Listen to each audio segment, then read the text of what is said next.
Okay, so that is it. He he equally as well mentioned that he was assaulted at some point around the 90s, and people Presidential even thought election that bu ñuy digmal si he dina was am naka dead. ca ñeenti So, fan from ca that weeri point of view, December one atum could say he 2021 is wéy fighting laago yi justice for jigéen ñi himself, ak not the ndaw yi people, dina because the tone he was using was not very friendly. In fact, he was not very friendly to the reporter that was asking him. So, one could say at some point he is more of preparing for a revenge than coming for the interest of the country, as mentioned by some of the candidates who were like, when they come in, they will make sure that they will change the economic situation of the country to make sure that the country goes to another level, to make sure that basic food commodities, the prices, I mean, are regulated by making sure that the business sector is improved, by making sure that they have invested heavily in the business sector, just to make sure that the countries.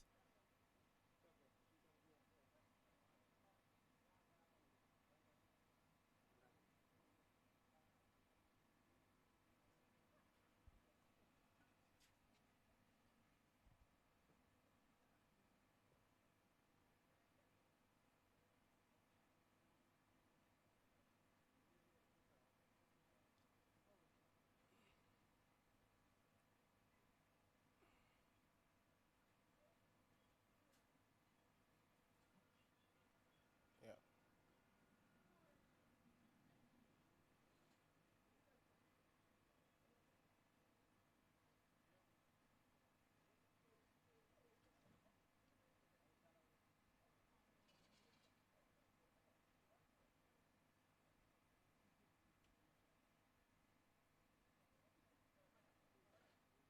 Yeah, that's actually right. He made mention of justice at some point, and the first justice which he said was about seeking justice for the country, which was very open. But at some point, he started mentioning names, and he made mention of the party of the party leader of the Yellow Party, Usainu Dabo. And equally as well, he made it clear to the media that in around the 90s, he was assaulted at some point, and most people even thought that he was dead. So from that point, people knew that he was more of seeking justice for himself than seeking justice for the country. So this is, pardon? um, that was not very clear actually, because at some point the IEC officials even have to stop him because his tone was not very good, and it was not something that was ready to go out for the public consumption.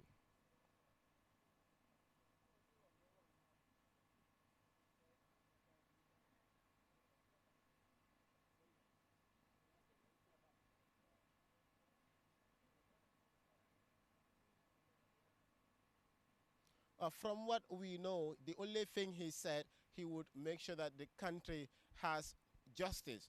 So, but aside from that, he did not make mention of any other plan like the previous candidates made with regards to make a system change and so on. But for now, and equally as well, he has not make any promises of facing the media anytime from now. So that's the current situation.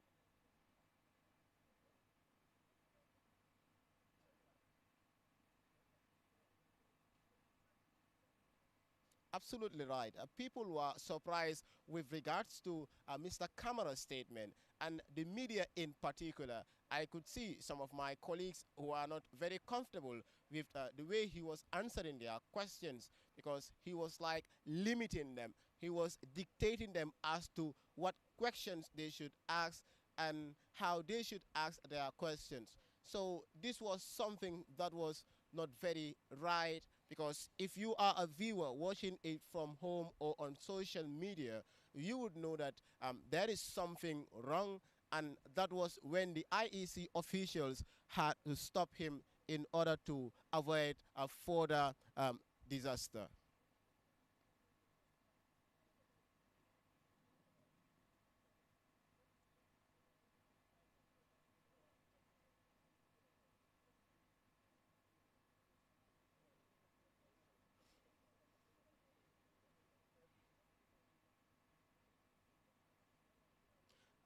That is not very clear for now.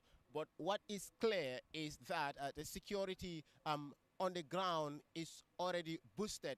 And at some point, I've just seen a truck of PIU officers getting ready to mount the area where the GDC leader and his party supporters will be coming from. So it's like they are all on standby and they are expecting to see a large crowd like that of the United Democratic Party. So they are very prepared about the arrival of the Popular Party, and anytime from now or in 45 minutes time, we will be expecting to see the leader of the Popular Party, who is no other person but Mama Kande.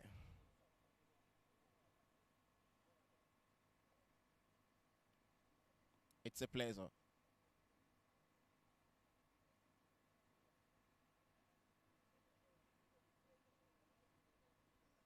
Thank you.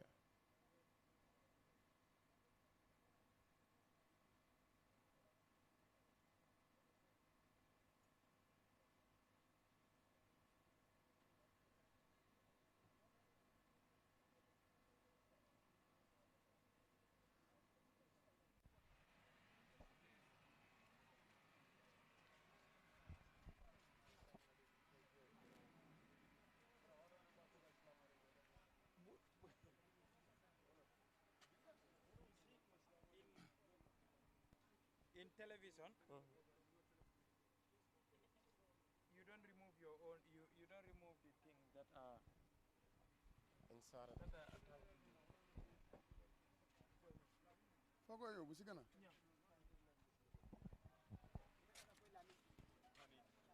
Assistant.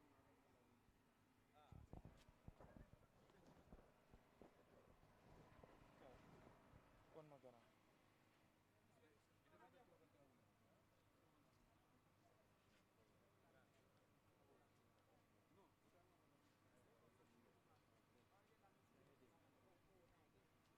Loud and clear.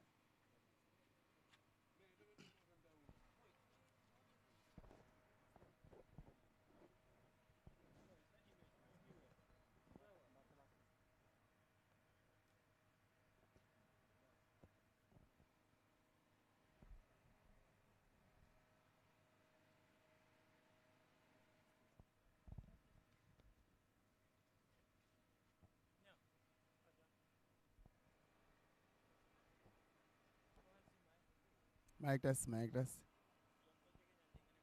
Mic test, mic test, mic test. Mic test, mic test. Mic test, mic test.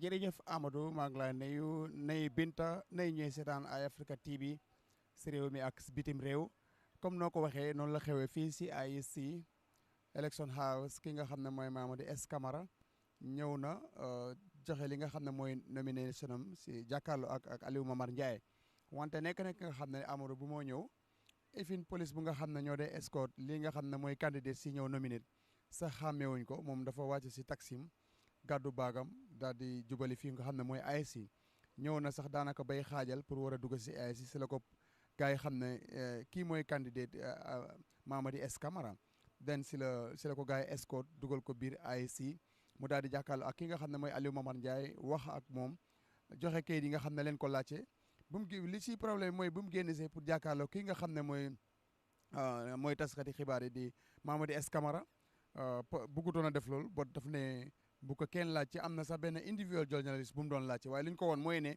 fii du ne benn këri media house moo fi nekk fii ñëpp fi nekk da ngaa ñëw ñu laajteel la seen xalaat den yow itam nga tontu bot moom dafa mel ni si nuñ ko jàngatee dafa mel ni ku nga xam ne ni la daal dafa am lu mer soo loolu moo ko tax a ñëw bëgg a nekk li nga xam ne mooy président because soo bàyyee xel si correction si Amadou wane na ne bëggut kenn laaj ko waaye am na ñu nga xam ne daf leen attaque délibérément ay tur wax yooyu noonu te nekkuñ doon absolument Amadou du expect loolu noonu si moom ba nga xam ne nii sax sécurité bi si boppam ñoo mujjee dok li nga xam ne mooy interview bi mun neen wax ne sax luñ gis si loolu noonu mooy lu gën a rafet sax ba si biti sax paa bi daanaka rongañam tuur na foofu waaye li war xam naa ne paa bi ku xolam tàng la dafa mel ni dafa am ñu ko tooñ si gis-gis ba loolu la bugg a ñëw tey fajee ko pour moom mu taxaw li nga xam ne mooy presidential candidate xaw ma pour ñëw jàkkaarloog noonu wala daal Amadou waaye nekk na lu nga xam ne lu doy waar la waaye itam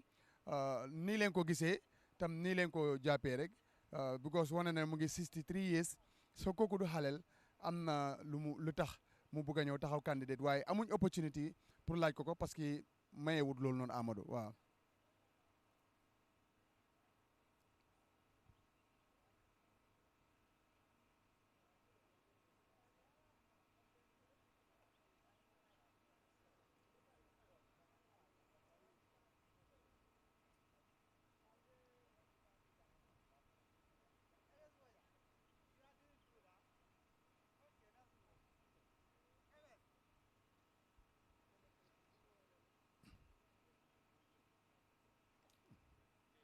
non wax nañ ne ñooñu tuumaal nañ ko fi ne am na lu mos a jël lu bari ba si tudd na si sax maalook yooyu noonu ne ñum tudd noonu ne tuumaaloon nañ ko si waaye xam naa ne ku fi nekkoon ku looya bu nga xam ne tam sànni na ko xeer tam wax na ko laajte nañ ko ban looya la wane na ne looya Ousseynou Dabo tudd Demba Fan tëdd na ñu bari daal ku si déglu ngeen interview bi kon moom laajte justice bu moo laajte xam naa ne su fekkee tam pour askan bi yëpp si Gambie la waaye moom boppam la si jiital dafa mel ni amoon na kees bu mu amoon fii si réew mi na kees ba doxee woon naxari na ko ba tuumaal na si ñëw ko tuumaloon tuumaal na tam looya yi nga xam ne ñoo taxee woon yooyu ba moom dëgg gu si waroon a génnul si Amadou soo xam naa ne loolu bokk na si li nga xam ne moo ko naxari ba tey muy demande ne justice dafa war a am léegi nag justice dafa war a am si réew mi si askan bi yëpp wala justice dafa war a am si keesam loolu la leeralul waaye soo gisee soo jàngatee waxam di nga xam ne problème yi boppam bokk na si li nga xam ne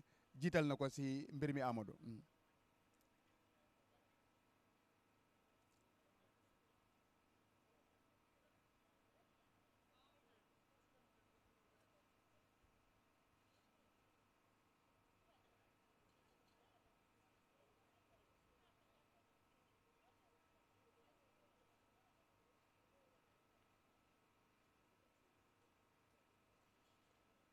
absolument Amadou mbër ngemb la te xam naa ne waaye xam naa dina nekk mbër mu nga xam ne pour moom mu faj soxlaam dina jëfeeñ because moom rek moo ànd si ñëw wax naa la ne Amadou si benn taxi la jël ñëw loolu sax maa tawut su fekkee ne mu ngi am mbooloo si gannaaw loolu tam nit ñi xamuñ si dara waaye nu mu bëgg a fajee meram dina nekk lu nga xam ne yoon bu jëfeeñ la du yomb tam te li si xolam daal naxari na ko xëy na tey bisi tey bi xëy na bokk na si ni mu koy fajee parce que tey wax na ko tey ba àdduna yëpp dégg ko ak fi mu ko waxee itam doy na waar soo loolu moo tax daal Amadou xam naa ne nekk na ku nga xam ne daal mbër la mu nga xam ne mbëri ngemb la mbëri ngemb nag moom dafa doy waar lu ne mun naa xew si yow mun ngaa daanu mun ngaa daantan waaye anyway moom ku ko gis nga xam ne lu ko tax a doon président mooy justice waaye ndax justice nag pour réew mi am justice wala moom si liñ ko tuumaaloon loolu am justice wala loolu moo dese leer askan bi waaye li nit ñi jàngat mooy ne moom problème yi boppam la bëgg mu leer même tuumaal si ay lawyer tuumaal si ñu nga xam ne ñoo tegoon tuuma googu noonu si kawam but anyway lamb jàng si kanam nekk na moom mer ngemb la dugg na si kéew bi léegi ñu xaar ko rek fileeg December 4 ndax dina am pexe ak solution bu nga xam ne ni si lii di problème am lu mu bëgg si réew mi ndax dina amam déet Amadou waaw.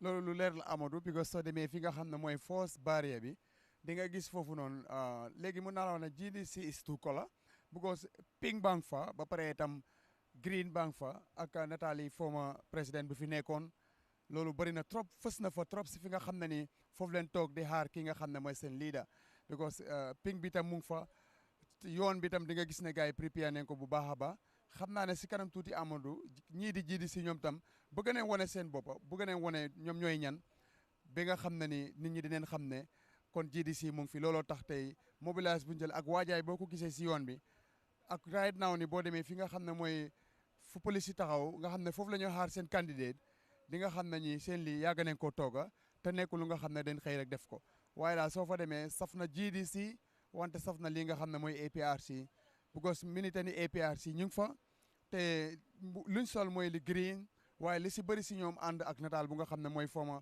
njiiti réew bu fi nekkoon di président Jammeh kon mu mel ni tey GDC gis nañ ko ak beneen xar-xaram utee na tam 2016 bu moo ñëw def nomination am fii nii si IEC nuñ ko gisee tey ak boobu utee na trop because boobu donte la indi woon na crowd waaye boobu pink rek leen gisoon because boobu tam green bi moom itam mu ngi woon moo nekkoon buur di bu mi si jamono yooyu noonu wante tey suñ gisee ne tey green a ngi toog baak ko nekk si gannaawam ba pare ànd ak nataal bu nga xam ne ni moo nekkoon njiiti réew mu fi nekkoon kon Amadou kon mu newoon a GDC ñëwee na tey beneen kanam 2016 nomination am ak 2021 nomination am nit utee na bu baax a baax parce que utee bi mooy lan tey njiiti réew moomu gaay sol mbubam mu nekk fa dafa bokkoon si élection bu tey bokku fi tey ay nitam ñoo ànd si ak ki nga xam ne ni mooy Mama Kandeh pour war a ñëw nominate ko kon am nañ yaakaar ne daal di GDC ñoom am nañ soppeeku si li nga xam ne mooy 2021 élection bi ba pare mun nañ wax ne tam am nañ leneen lu nga xam ne plus nañ ko bu ko gis nañ ñaari kolo si ñoom si ñoo xam ne benn kolo leen amee woon mu mel ni waajal nañ ko te ñoom si kanam tuuti dinañ gis bu baax a baax li nga xam ne la GDC indi because ñi ngi taxaw si gannaaw léegi leen fa jógee gis naka leen waajale seen bis gis tam naka la APRC ñëw supporté leen ak te niñ ko déggoo woon si media bi bu yàggul ne ki nga xam ne mooy APRC ak Noto Alliance bi dem nañ ànd ak ki nga xam ne ni mooy Mama Kandeh so mu mel ni loolu feeñ na trop fii te si kanam tuuti ñi topp ay Africa dinañ si gis lu leer nañ Amadou.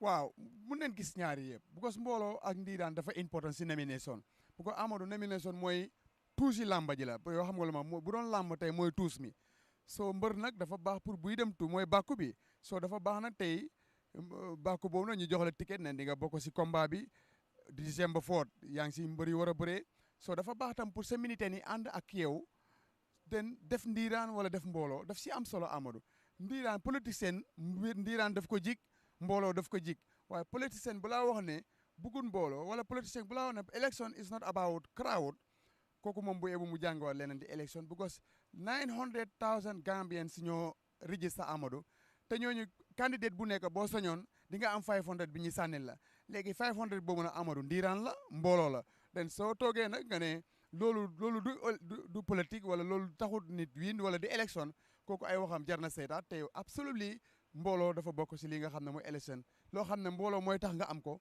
buñ gisee mbooloo si sa gannaaw ñu ànda yow seen xel dineen daj waaye buñ ko gisul nag askan bi si boppam ñooy jooj te boo ko bàyyee xel sa Amadou askan bi already wane neen parti yi jongante indil leen la foo second third ba fourth sax léegi nii ak foo mënta nekk loolu mooy la askan bi di waxantoo waaye nag loolu yëpp taxut nit dem because li problème bi mooy Gambien si ñooy decide te élection Gambia right now kenn mënu koo prédict foog ñu xaar ba December 4 right now comme nu ma la ko daan waxee candidate bu nekk mu ngi win kenn ku nekk yaa ngi toog si sa victoire waaye nag lu ñuy xaar mooy December 4 Gambien si ñoom ñooy decide dinañ dugg si mbañ gàtte gi den sànni ñi su boobaa nag si tàkkusaan si wala si dineen xam kan la Gambien si tànn loolu na Amadou si suñ kanam la nekk waaye right now ku nekk am nga right fëgg sa dën ne man maay win ana absolutely loolu askan bi tam dinañ ko nangu because kenn du dem di uti ne damay ñàkk Amadou yeah.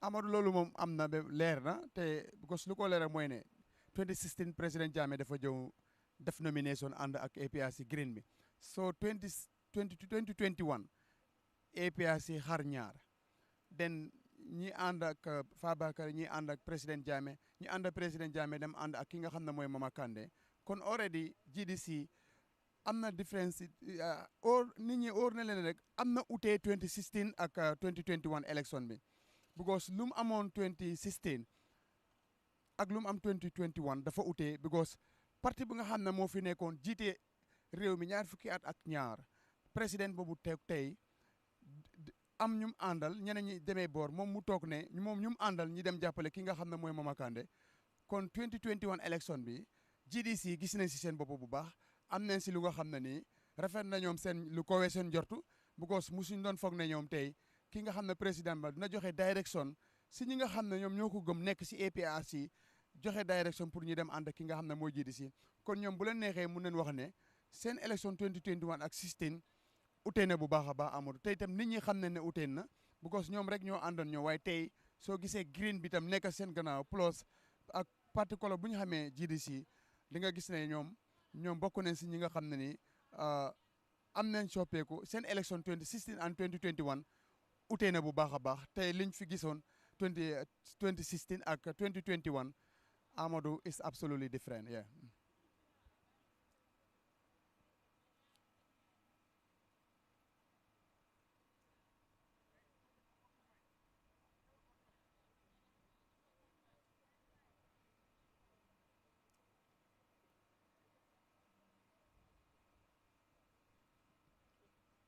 jërëjëf jërëjëf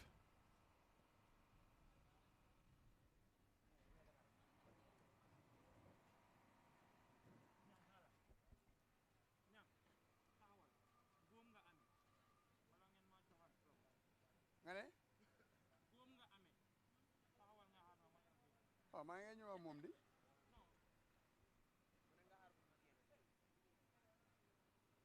bo dik tok gaawal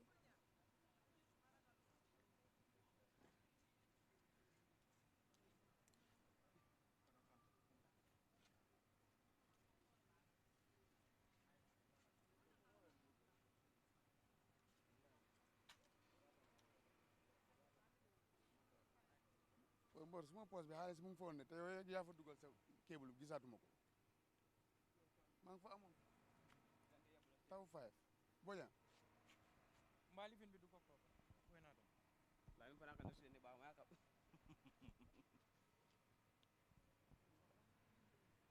lampa bi daf ko ko wa okay dina ko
thank you very much abaraka bake al sama somanda be janne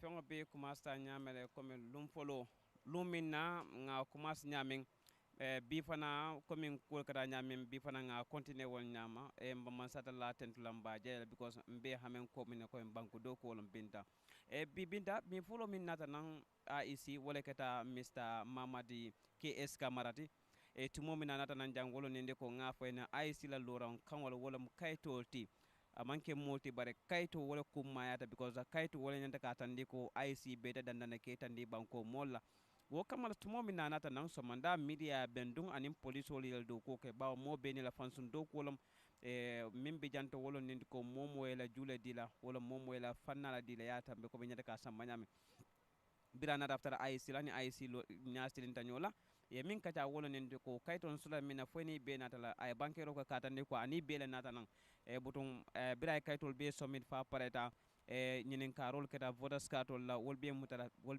be dita e butum lonen barote ma min nata ke min kada nyinen karnen jabirote ani media la fannala e binta mamadi ya nyinen ka mina wolo nen ko mune asabu ilafta kaloka ke presidential candidate odi ka banko nyinen ke min yalan ko ako tala fo mo million fo len talanteng e bol nyine kam purite so nyaton ko yanom e ay min tandi banker la wolon nindi ko katandi ko atem molti mi yalon ko atem mo nyon tangol den kantung atambita ku jama balle la banko kan ko le jama balle la banko kan so abala fala pour luwa tam wo ko kon e wo tembe na anata bulla fayke wala dara kuma fayka katandi ko mo fulal bi mi yalon ko e wol keta molti mi yalon ko ida bulata ala o bala fa wato kono le komin ala bankero ta fo nyamin katandi ko akeda molti mi an ko e ko le asoto ay wo mo fulo la min fono wolom ako bakar dembo santam bojanti anen UDP la nyaton ko e kafme law sen dabo bari amanna chance di media la bawo nyenen karan jabirolom komin ka nyenen ka ko ka fay ko nilim molete mi an ko ye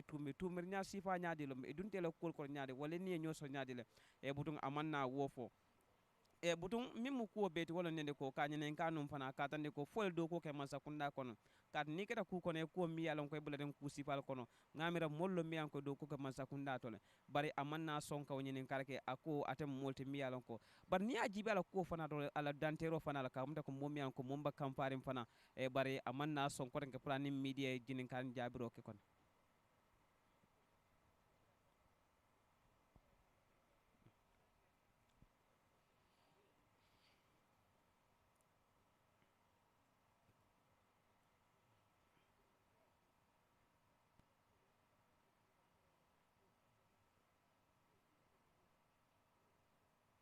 binta ñinin karo ñande kala fanna la katandi ko bari yalo ikam mule ñinin ka mimbe sura dinga aba pare nen pour que jaabi kuma kan wala bari mamadi manke moti mi yalon ko apare ta kuma ko kumol fay ñokan pour ka je kon delafta min na ngosuta bulo kon afana lafta min na baraw ate jaabir le bata kan ni nga ñinin kar ke abadi ate la jaaba ñinin kar te la jaabila bari mim ko wol ni ko mamadi man son fereng pour ñinin kare bunda ya ñinin ka fenna mi yalon ko mbe sula den ko suta bulo kon bari yalon ni nata pesa ya fana la fana la ni siran ta miyanko kam fato manyana ka tamandi an momin fana yanda ka tamana manyanda kala molti mi yalon ko abe kala molti mi yalon ko akumata bakele pour mole lanno sotela e jiko sotela bari ikata molti miyanko ni kam fana tan wo kam mol sabandi lale man se ya gambe jang gambe no bankuleti banku mi yalon ko banko mi yalon ko mobe wala fre nyato tal nga ke family client nga ke mo client wala kana kumata bakele wala ko tan na flotte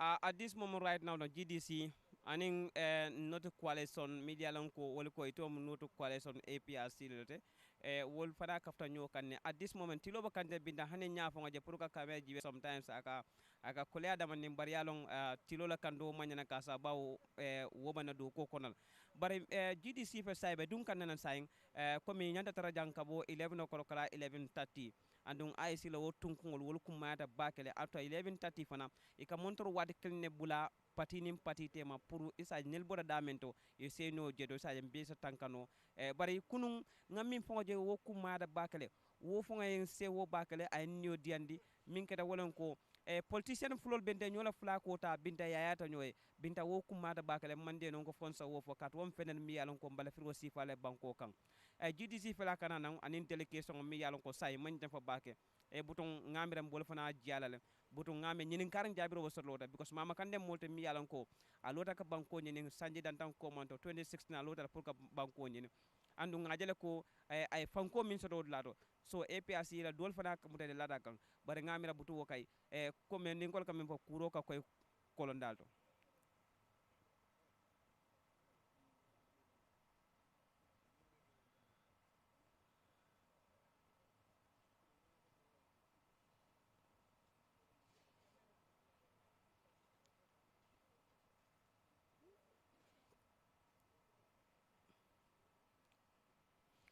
security la fanala kunun do ko minke to munyon tangolti kabo operation kana fo duma kunen e do ko minke kunu o kumata bakale wolon do ko te ngam expect kabo nan fanitiola because fanitiolum itele nyanta kadada atinyata nyawo nyanya metele nde kadada ni e juso munya ye juso nyabu akam to ko butun be lafta men obitano nyamale bare kam fa tol tadu non e kono bare kunun ngajele kunun e ko tambine nyame e ko samba nyame e woyentel be nyofa bakale I tell be kun I am be kun motale I am be jusola bakale e butu ya at this moment right now security per saying comme yalon ko ngafo ne ko GDC ni APRC la fanna do le kafra nyoma e wo tumando aba crowd sot lale an na e crowd sot so pour security ngol damma pour dammo dantan damma pour ko takul o ba kol yala bari mim keta wala ni ko ngaje tro ko fandi ko nge inad nam pour kaje ko mo be se la nyanto sotno nyamin ye tamanin luwala luwa ye luwa horma ye luwa bunya luwa ye horma ye luwa bunya wala ka luwa fongo simande bake bankoka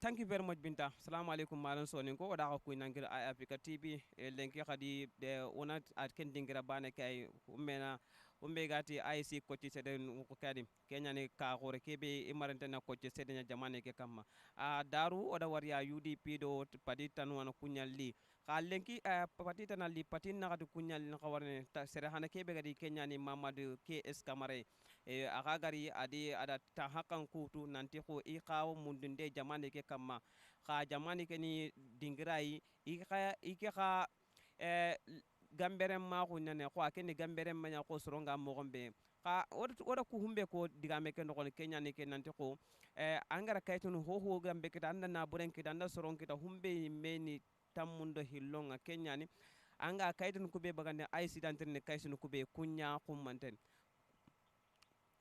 kunya ni kaytunu kube ya kaytunu kube IC garantir ni kaytunu kube angana kulli de tang IC na dingiran ko nanga na ta hakkanun ko nanga na ko anka anda killen kita ko na nyinye ke mundu akeda digam ko na kon digameno jabin ne karake sere kebe ni Mamadou KS Kamara ada ko nanti ko ikine sere tampi gelli 90s no gon kede kenya ni sine gabe halledi ini sere ma ida hoynun kita ida ko tampien kita tampien kube ino iranta konno sadan kono ka humbe ga tampe ke baki kam kenna na jamane ke mun ka angana hay aga ko serebe butun tenyane because trinde no jabinde anan ko humbe nyana amari dunge medium maka ko kille kebe ga trinde no jabire nya abarakum maka amari dunge khadim ada jabinde bane anya ken jabinde kenya ne ko nante ko soro hilli kunyan sigi aken tampe ken nogone kenya ni UDP kanan ke lo Hussein Dabo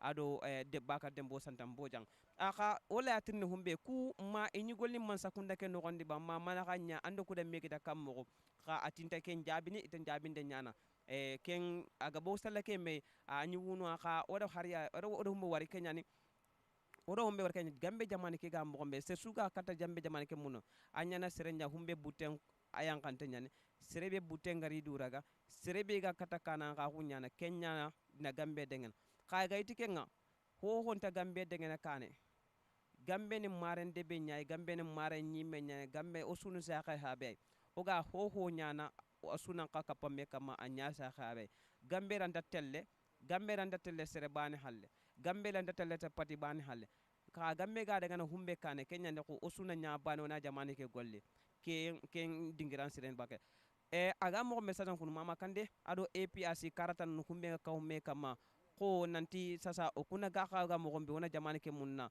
o sotu mama kande serenya serebe pati ana maga pati kebe 2016 ida nyinyeke mundua ka ida seregabe kita anka sasa kunu kadi yagara soron kita nangiri APRC humme negati ikundo alliance ntanya na bane kun ka ga benyani kun ka ha ka humme kama aga mo gombe sasa ko security ku be gaere humme ni ramun soron kuya humme ni iga soron tangana oda kun ka nuware siri because idi golle nya daru ida golle kebe nyaere masima golle o khotani ma khadi nangiri operation ma wureda ida golle kebe nya oti na nuwari aka kita kiyam paga te wayre kha golle ke anda kenanga golle ke gam gombe mona nya because jamani golle nyani debe ke rantane serebane halle oswan kapambe wonam ka na khurandi na sabatindi na sirondi andagati mogonga December 4th Kenya kota kebe gati ne ko gandangene kane ko kane millionu hillo sere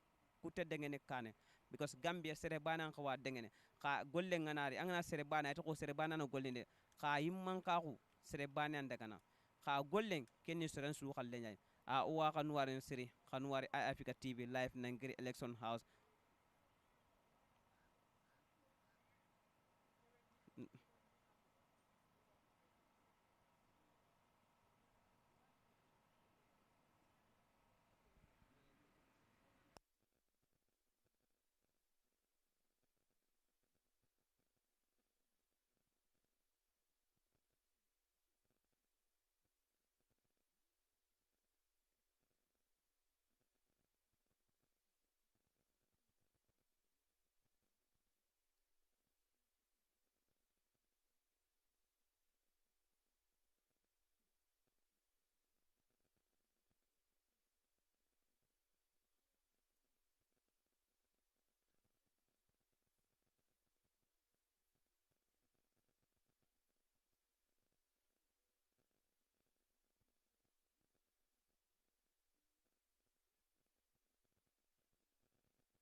mic test, sound check.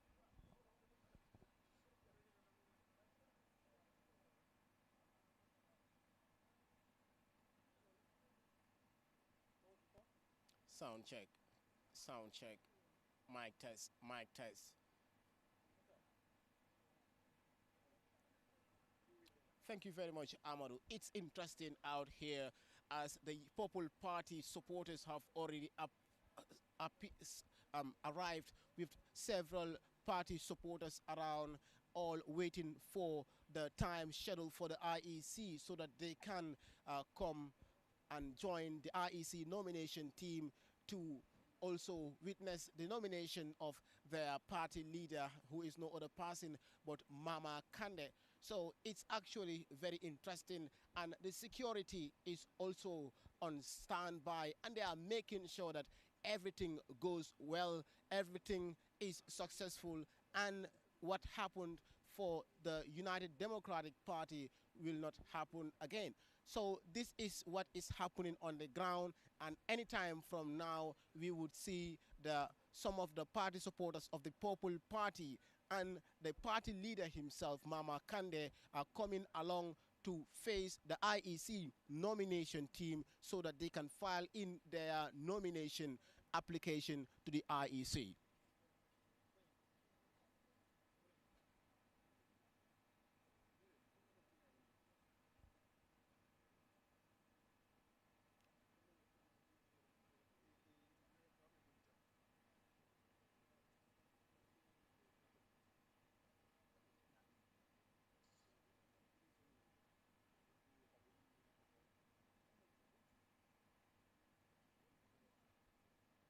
That's it. Actually, you are right. Looking at the situation, like I said, the security, it's very tight, but the crowd itself, controlling the crowd at times becomes the problem, because even yesterday I was expecting that the security men will use their stone grenades and tear gas to disperse the crowd, but they did not do that, because if that was done, it could have led to violence, it could have led to a chaotic environment, and that would jeopardize the whole nomination process here in the IEC. So this is a situation, and we hope if anything is to happen, if the security is not able to control the crowd, obviously they would leave them to pass. But the way the arrangement is being made, it's in one-way format. So if you enter the IEC, you cannot go back to where you come from. So you have to use the other way around and go around Sting Corner. So this is what is laid by the security here.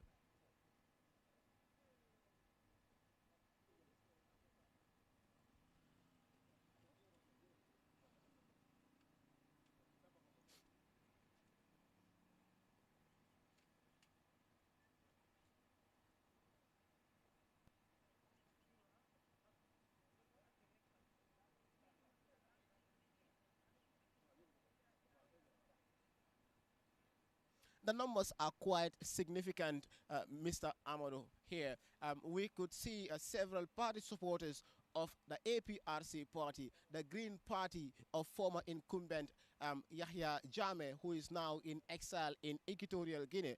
So obviously, one could tell that the large crowd, the APRC militants also are contributing to it, because they are one of the very powerful party militants in the country at some point. But now one could say the narrative has changed with the UDP coming up very fast.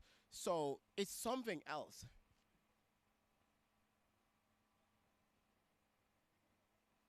His influence will have an impact on the 2021 presidential elections.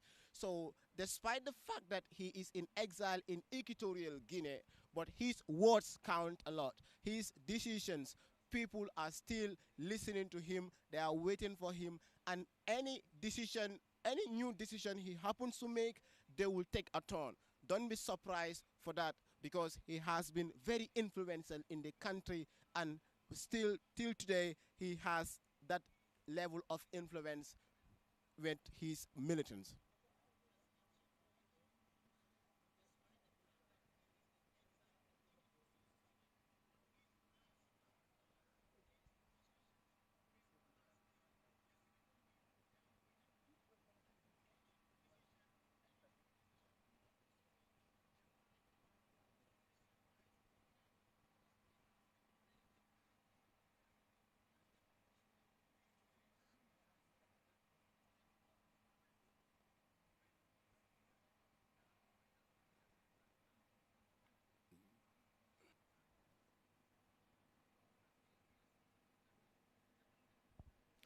So that's it. They are all waiting for the allocated time by the IEC, because IEC is very conscious about time for this nomination. So any political party that comes before the scheduled time, it is going to take time for you to be allowed to come in, unless if the time is the right time.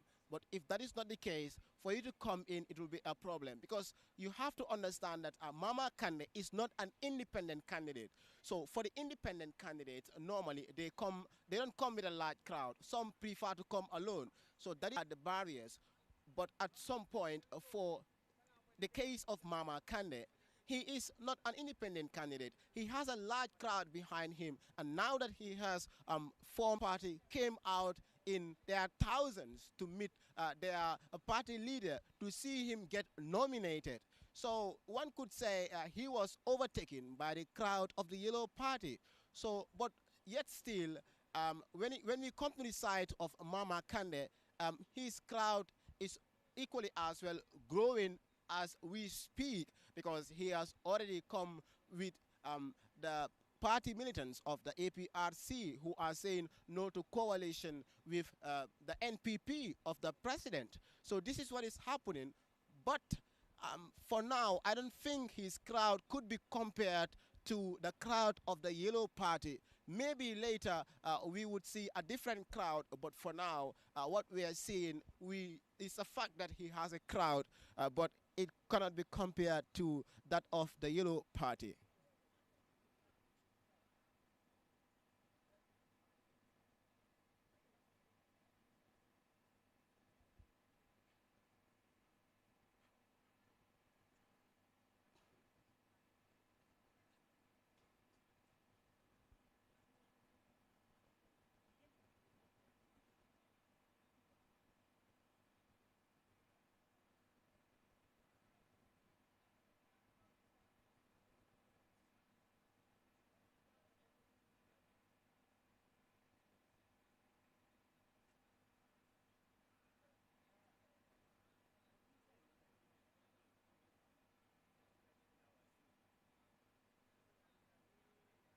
Indeed.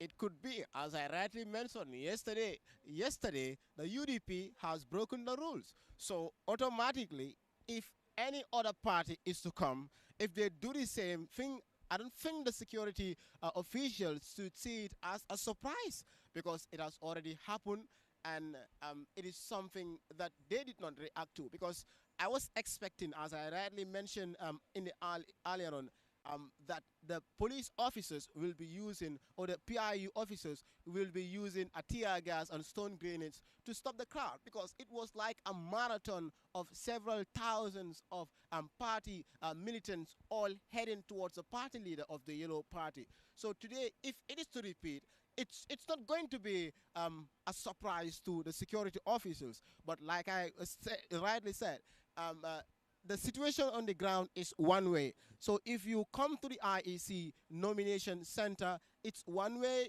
So you cannot go back to your previous place. So you have to use the other route to go around Sting Corner in order for you to have access. If not, the moment you leave there, the barriers will be placed and you will not have access to come back. So this is the situation, and we are projecting that with time the crowd is going to be large, and we may expect something like that of the United Democratic Party yesterday.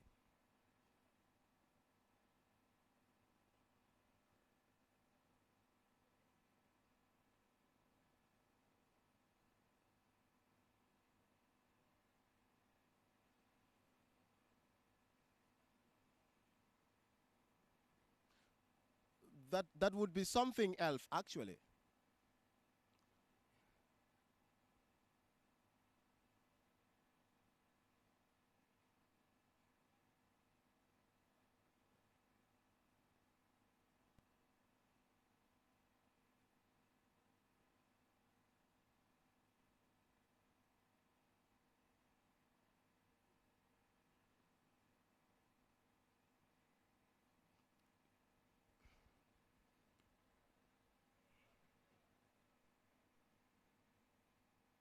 Yeah, that is it, Amado. But I think it is important for you to know that it is a time of the people. Now is a time for the people, the electorates, to show their power, the discretion that lies in their hand, because this is their time. They dictate the game. In despite the fact that the politicians are coming with their programs, they are coming with their agendas, but it's a time of the people. And I think, with regards to that, that was a very nice gesture from the side of the security officers, because it would have been a chaotic environment. It would have been a violence environment yesterday.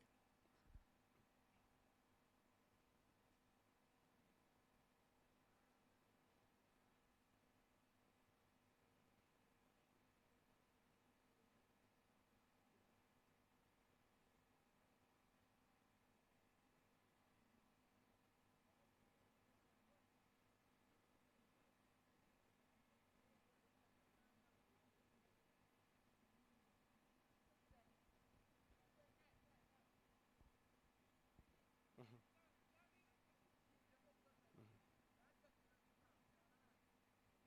mhm.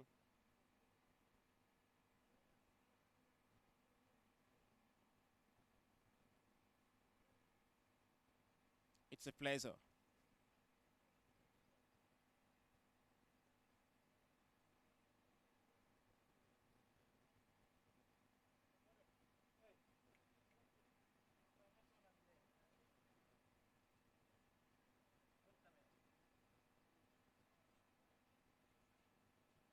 Thank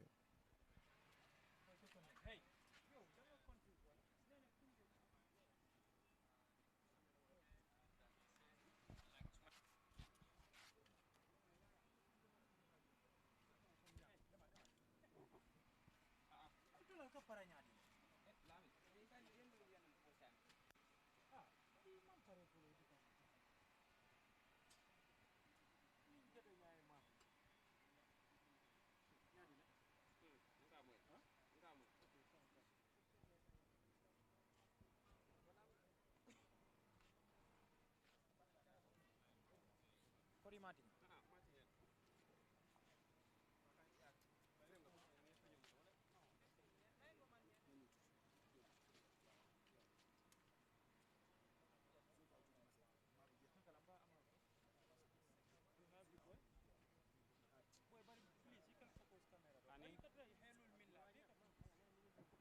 Baraka bake binta, thank you very much studio kono Amadou ala baraka do ko nyimana e mim ko woti jang at this moment right now wala neni ko mama kane fele sa dunta nan ne sayim niaje ne convoje mama kane dunta jang ani delegation ba ka ton mi yalon ko mo jama balle ba fana noma because nga fele ko jang mola sianten ko de min kumata wala ko ay si nyen kamine wala kana kumata jante but at this moment right now mama kane ni momin fana nata asia batale musafuno ay mo wulol sile wol fana ba fana normal because tibabul ko fo fengo fe mi yalan ko atambita mo wulikil dama e slide dama wota mo jamala wota mo wuli fula mo wuli wulol nata dam comme min kunu nga crowd ja UDP min bonde bi fana mama kande fana fonction crowd dol fana bonde mi yalan ko afela UDP mama kande la party UDP crowd min bonde kunu mama kande fana crowd bonde crowd mi yalan ko mama kande GDC anin APRC mi yalan ko e koy manta jonna dol kam e budun nin kala fene de mi yalan ko binta biyo kay coming coming for the security fana bel do ko wala fani tiol lo media lan ko e be luwa inda tamal nyame e niaji be mube business security bel do ko la media bel do ko la politician fana bel do ko la e woto bi akumata bakale pour artiste ngatara nyo kan ko tambe comme ayenda kara nyami because ni ngay ne expect ni non ko mbala fere menaje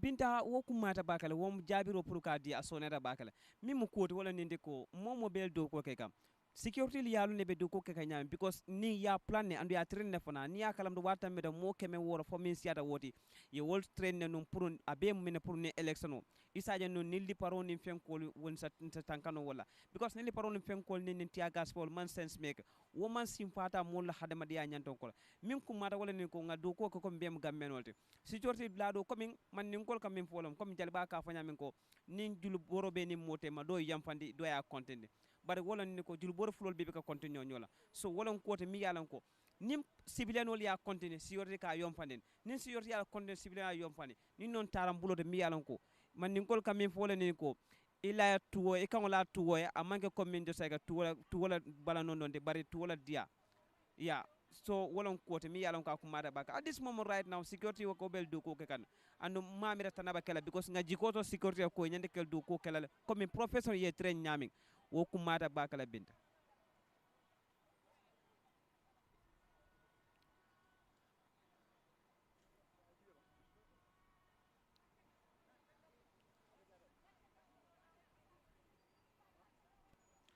binta e siara bakale momi nata na mi yalan ko nata APRC comme ka ko APRC no alliance solomitalti mel deno ka jamba kerol dung dol fanga bije fanga imang APRC ti sa dol fanga bari mama kandel don ko le fanga dung bari ko me APRC e binta waya tan di ko mojama bale botna wodla da pour ka kafu jidi sila andiro ke mi yalan ko ya jambelon andum bi han sama APRC militant so bolo ya jambel mi an ko e lafita pour ya e fengo fem fo itele bulala wo normal so bari ya e komando ka tan di ko inyanda kafla mama kande madam marek budung ye mu nekk dam marke man kulungu bat node ye ba fongol te pour kana ka mama kandema pour yaaje ko itel hamen ko minte e lafta minna woyke 2021 baren kam min folo neni ko ite bela kerolo kela yela forofe yela planul beke bare min kummata wolon 2021 December 4 wonyanda ka tandi ko jumalen dala city jumale pareta kama jumalen de kala state house ka mo million fula mo wuli keme fula manda anya ton kaya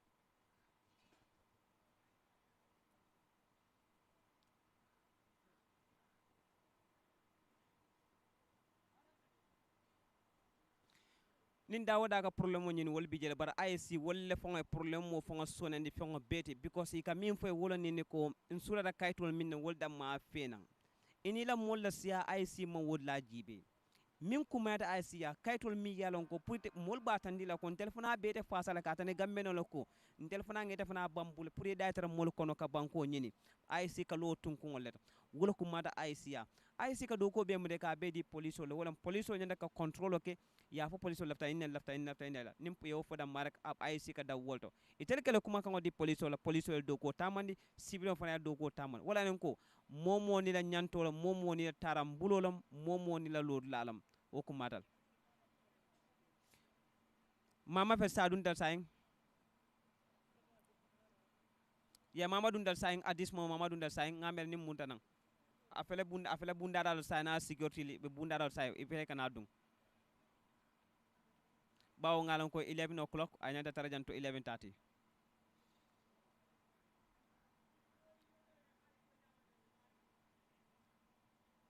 assalamu alaikum maron sorin ko da ko ina ngiri ay africa tv kenen dingira uga nokube kenya ko ci seden noko kay ko ci seken noko ko o suwatu kenya ne ka gore ke humbe merentenga jamanin seronga humbe ga sikki na nyinya ke mundu kene dingira hote gore ani dingira be amasalantenya dingira humbe dingira ke agote nyani aka uga humbe su kono daru UDPL li lenki seretanal li ora ken ko humbe gani mamadi ke eskamare sasan kunu humbe gari kenyani ma honorable mama kande o sotu mama kande jimaran kenyani o sotu mama kande 2016 ata asigia na jamani kem mundu sasan kunu 2021 ay jamani ke mundo gambe no maka kha koy halle koy hille hallendi oda mungu gambia nyinye gume ke khase ke humbe gani yaya jambe ada khende nya nanti ko isoro nan kaw mama kande ko na mama kande uduna sagara anya sere humbe ga gambe terandini angana win aka oda warya hallen ke aro mane soron pay hakere sere be gari do mama kande tunsi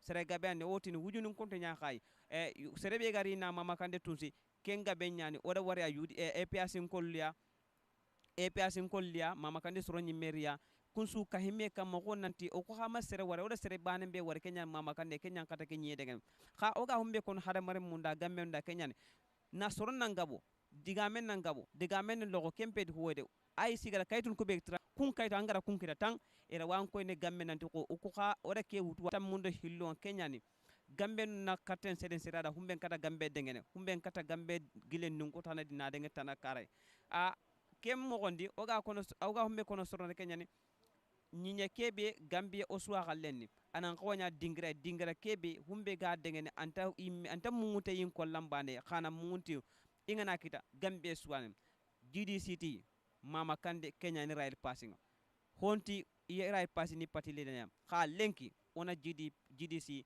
kenya mbo wure ido mama kande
are here to submit your documents so that you can be considered as a candidate with him for president election.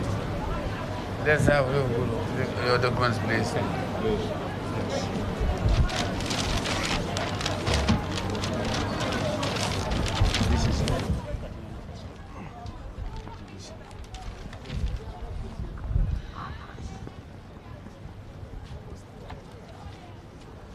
This is the party symbol, color, and candidate photo.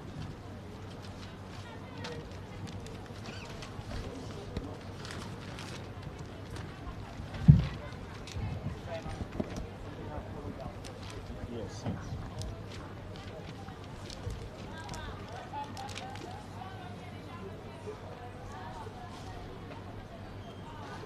This is the candidate qualification.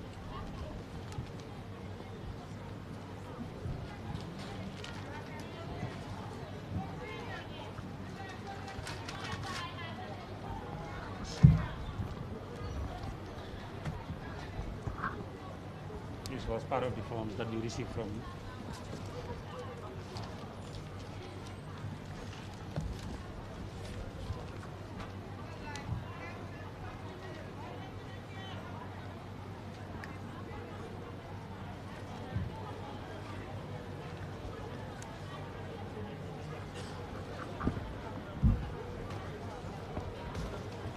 This is the nomination forms for Banjul.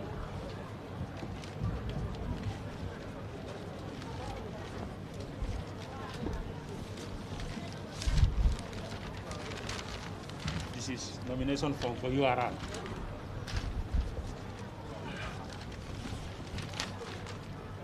Nomination forms for West Coast, that's the term.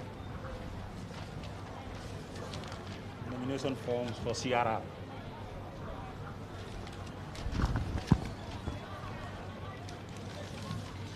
Nomination forms for North Bank.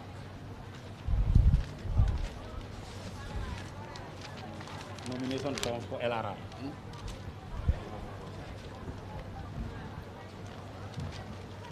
Nomination forms for KMC.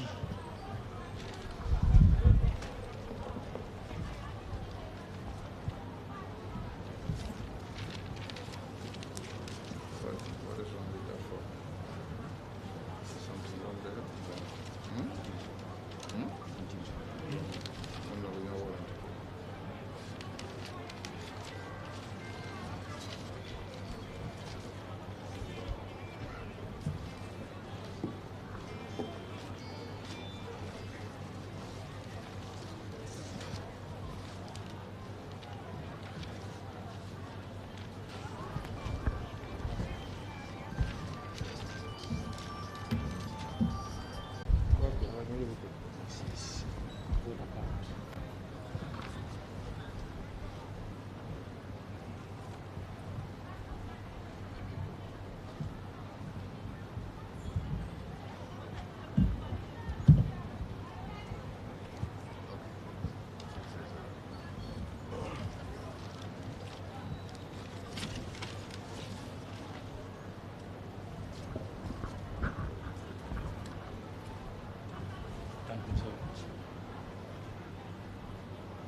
The name of the candidate should be here, not the name of the secretary.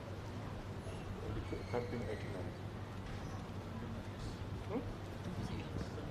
The campaign ethics is the campaign ethics. The campaign itinerary for Yes. the campaign. Yeah, we are working on it, and hopefully we will. And also here.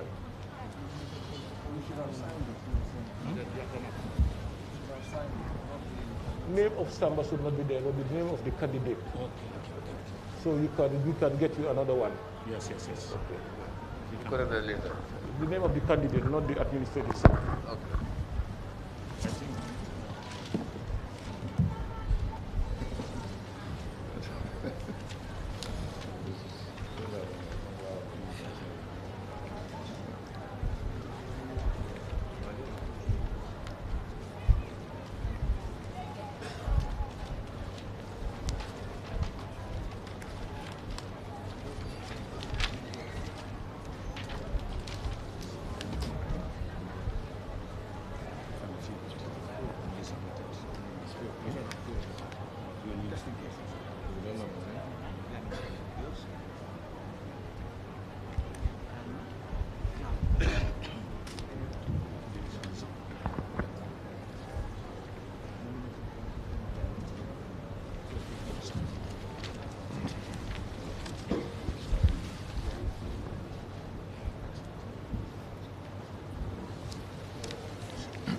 it can be replaced with this one.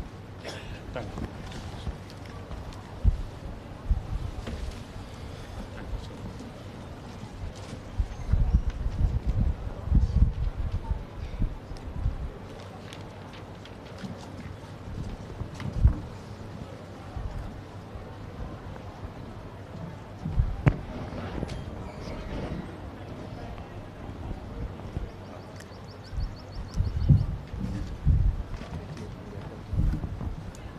Thank you, sir.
Well, Honorable, Yeah.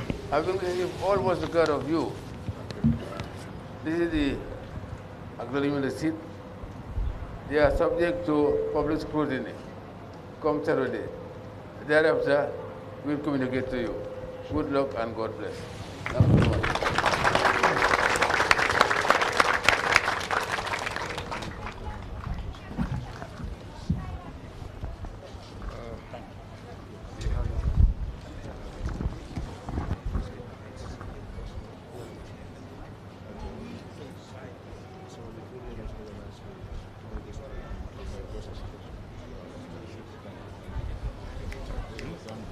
Thank you.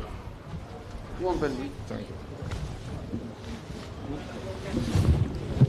Thank you so much. Yeah.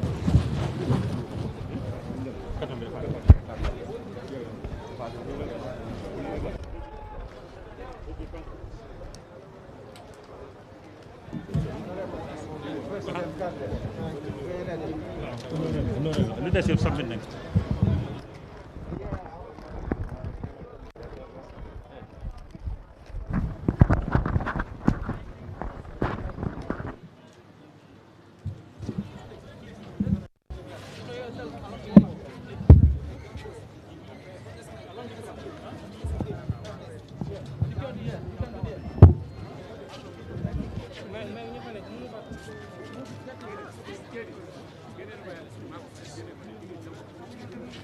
Let's only have difficulty here, and then the rest, let them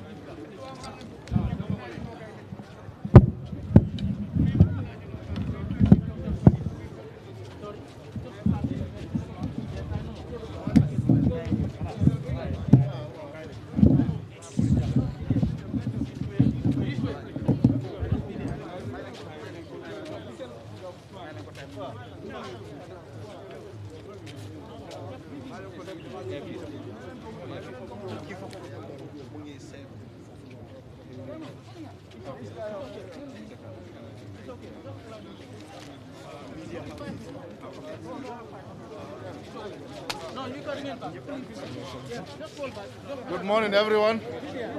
How are you all? Alhamdulillah.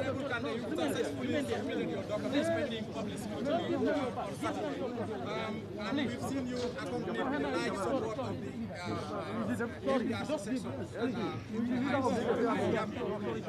critics are of the opinion that you actually were put up by Jammeh and you've been sponsored by Jammeh. What is your comment with regards to this? Do I have to make any comment on that of something that was in 2016? And we have all seen what have happened. And if I was put up by Jammeh in 2016, it wouldn't have been like the way it is today. And become, please. So I was never put up by Jammeh. Just a follow-up with that question. Your alliance with APRC, victims who were victimized during the Jammeh administration are concerned. They are worried that your government, if elected, will not serve their interests. There will be no justice for them. That's what you feel, but I believe as Gambians, if I have to represent, I represent everybody. How do you see that morally? So I told you. Siding with a party that is seen as a perpetrator against those victims. How do you feel that? Are you talking about a party?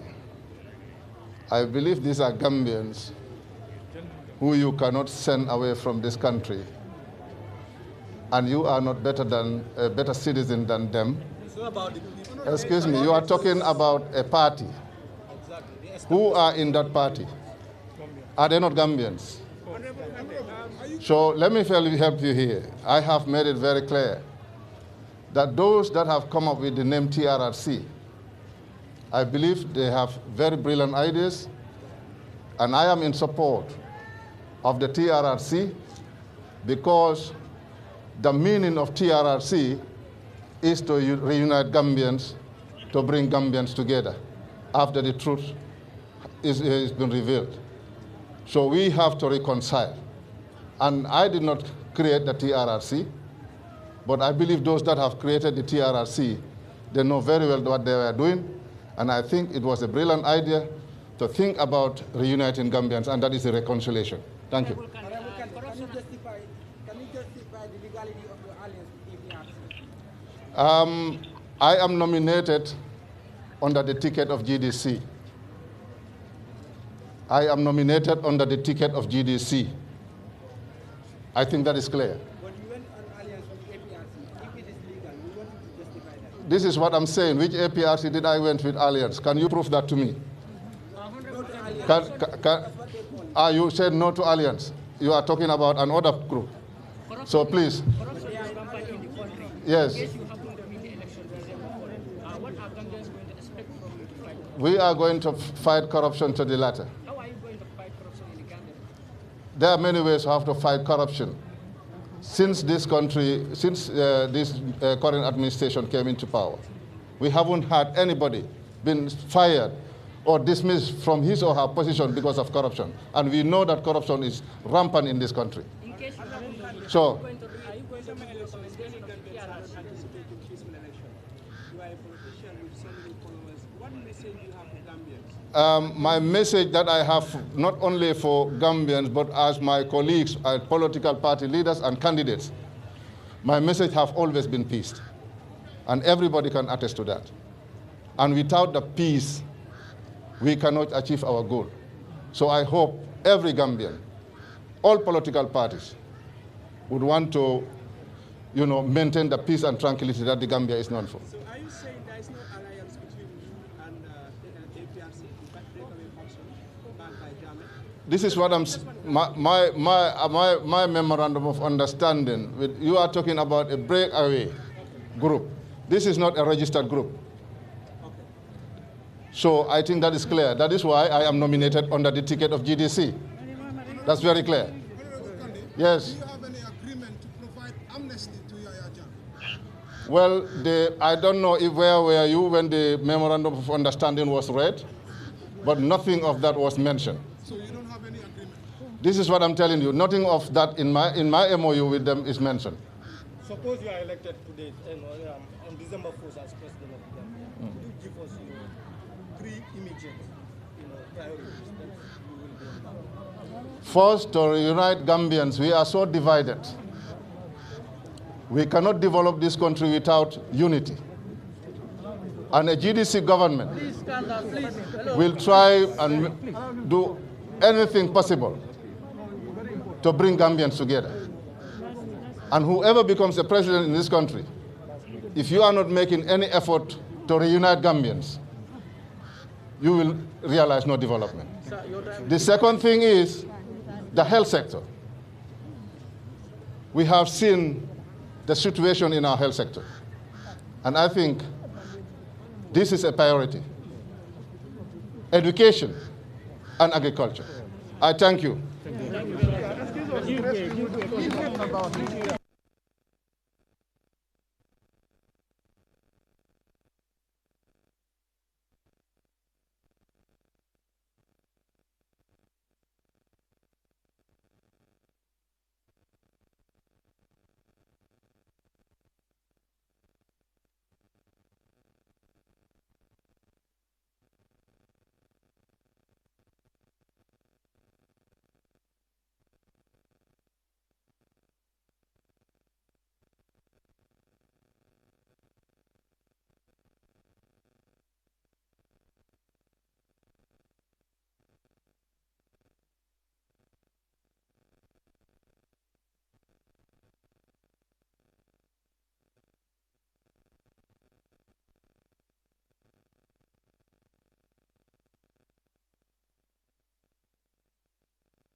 Thank you very much.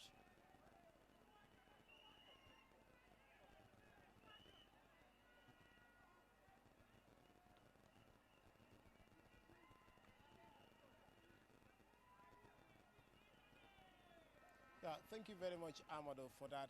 And he has successfully sent his documents to the IEC nomination team. And shortly after his nomination, he has a short speech with the media. And according to Mr. Kande, his top priority is going to be reuniting the Gambian people, because according to him, at this point in time, there is a high level of disunity among Gambians, and this he cited the establishment of the Truth, Reconciliation and Reparations Commission, TRRC, which according to him he is in support of it actually, but for him there needs to be reconciliation in the country. And I think this is something that is a fact, because a couple of months back, the Victim Center organized a protest or a solidarity march together with Tango, where they were demanding for justice, and they were like, if without no justice, let there be no without no reconciliation, rather, let there be no justice. So this is what is happening. So the other thing which he made mention of was health.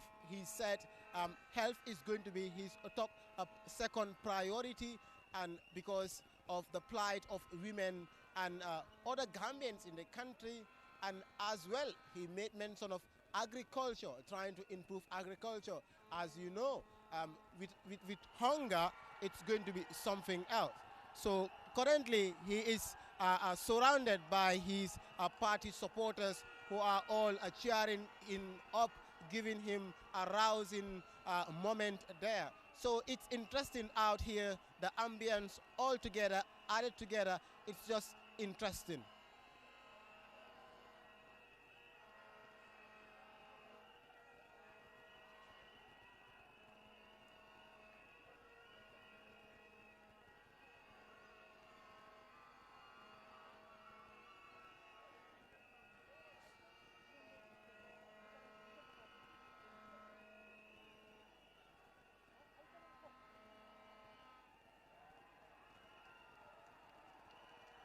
Indeed, he has commented on that as well. He made it clear that he has signed an MOU with the No to a Coalition group of the APRC. So at some point, some journalists were even asking him what is his point of justification for coaliting with or having an alliance with the APRC, and which he made very clear. He did not sign an MOU with the APRC. He signed an MOU with a group which is calling itself a No to Coalition, to a No to APRC coalition with the NPP. So this is one thing he has made very clear, and equally as well, he has made it clear that he cannot guarantee amnesty for Jammeh when he becomes a president. This is one thing he has cleared out, which most people are very concerned about.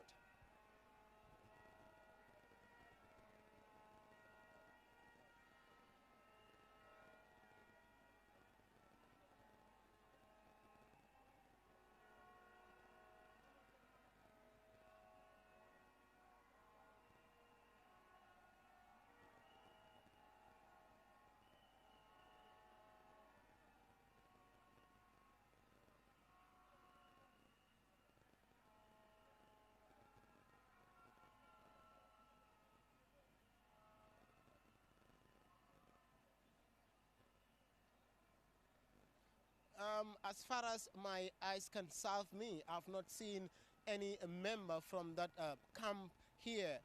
But all that I see is No to APRC, NPP, coalition members who accompanied the GDC leader to the nomination ground to face the IEC.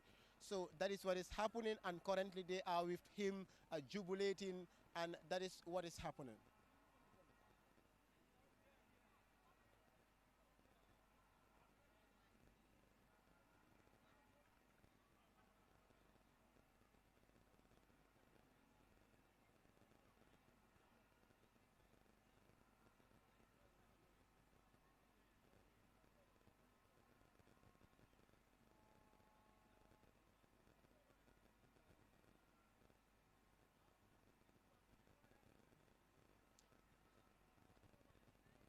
absolutely right, Amadou. With regards to the crowd, it's going to be very hard to measure it considering the fact that yesterday the Yellow Party, the United Democratic Party, did not only come to attend the nomination of their party leader, but equally as well, they were here to join their post-nomination grand rally at the Independent Stadium.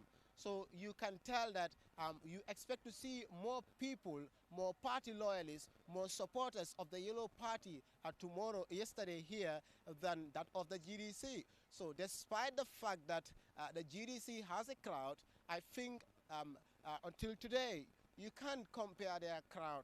That's a fact, and that is what we are seeing on the ground. And this is not something that we are trying to exaggerate, but that's a fact. That's a fact, and it remains the fact. So, but the turnout was good. They have a large turnout. I mean, the Purple Party had a very good turnout, but it cannot be compared to that of the Yellow Party. Yes, Amadou.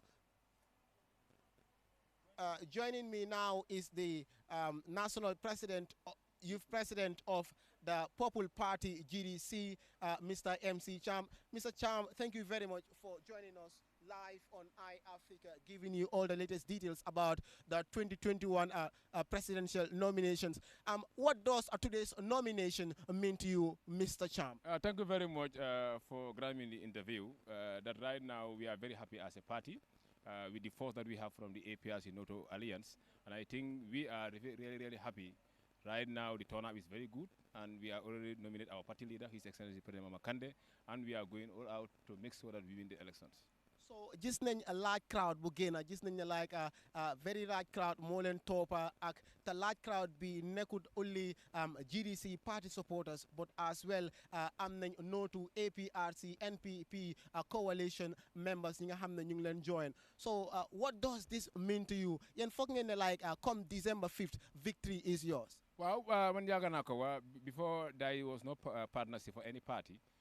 I'm in big chance of winning the elections, and right now we have a big chance now to win because in support of the reinforcement of the APRC NATO Alliance, and they have the base, they have the support base right now. If you look at the West Coast and KMC and some North Bank and some URA, they have numbers there.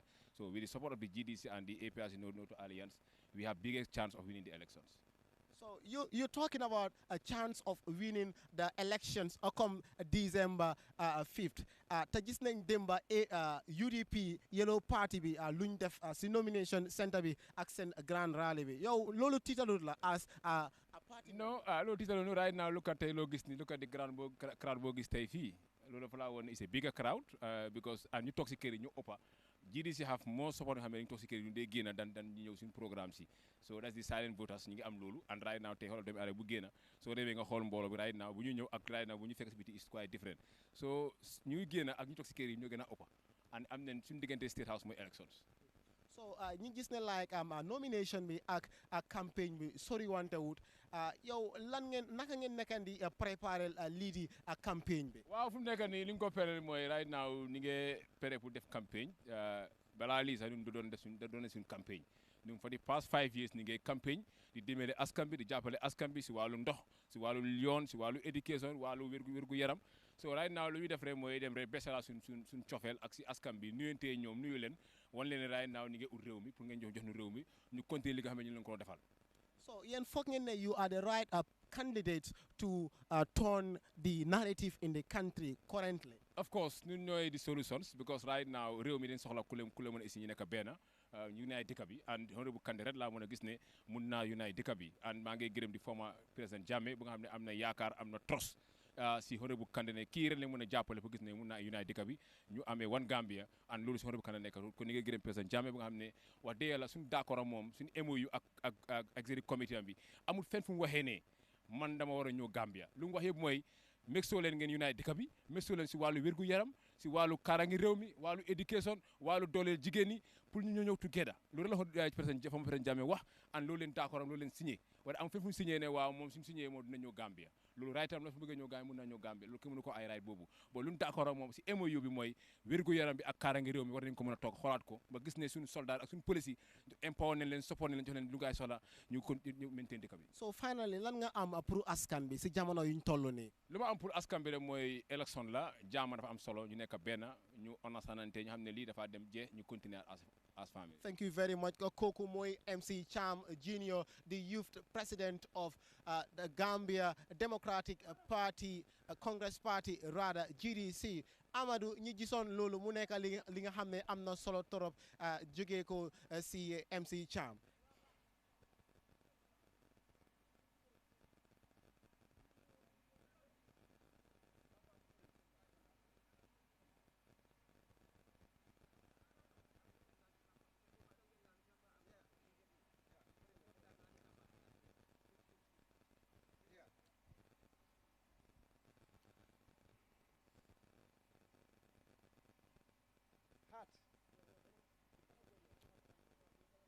dégg torop Amadou dafa mel ni fu mu nekk nii tamit ku ñuy join ni mooy Mr Lamin Tamba ki nga xam ne moom tamit mu ngi si no to APRC NPP coalition bi Mr Tamba, a very warm welcome to iAfrica Live, bringing you all the latest live. Yow lan nga am pour ñu pour wax ñu like si mbiri nomination bi tey gis neen some of your members ñu ngi join GDC party supporters yi ñu ngi ñëw pour gunge kii di party leader bu AP bu GDC. Yeah, so it's very good, iAfrica. Thank you very much to iAfrica TV. Thank you very much to the viewers of iAfrica TV. Do you want me to do it in English or switch the wall off? Okay, so we're very happy today. Lamin Tamba is part of the APRC No to Alliance movement, but the alliance we don't want to happen is the alliance between APRC and NPP. The reason we don't want NPP and APRC alliance is because NPP is not a nationalist party. We have seen NPP neglect many Gambian investors, neglect many Gambian institutions like the army, the police, Ministry of Fisheries, and other places to get Gambian resources, Gambian skills, Gambian facilities, and take them and give them to outside agencies, foreign countries, foreign investors. There's nothing wrong with that, as long as Gambian people have a bigger say in this investment opportunity. So because NPP is not a nationalist party, NPP is neglecting every public institution. Public services are collapsing left, right, and center. APRC is a nationalist party. Okay. Just to cut you short, Mr. Tamba, some critics are saying that the No to APRC NPP coalition is more of like focusing on the interests of Jammeh, but not in the interest of like the Gambians. So what do you have to say to this? Well, they can say that. That's what they say, but I can tell you 100% that's not true. I tell you what, if you do a little bit of literature, you will know that sometimes you can use one little part to describe a whole. It's called anecdote literature.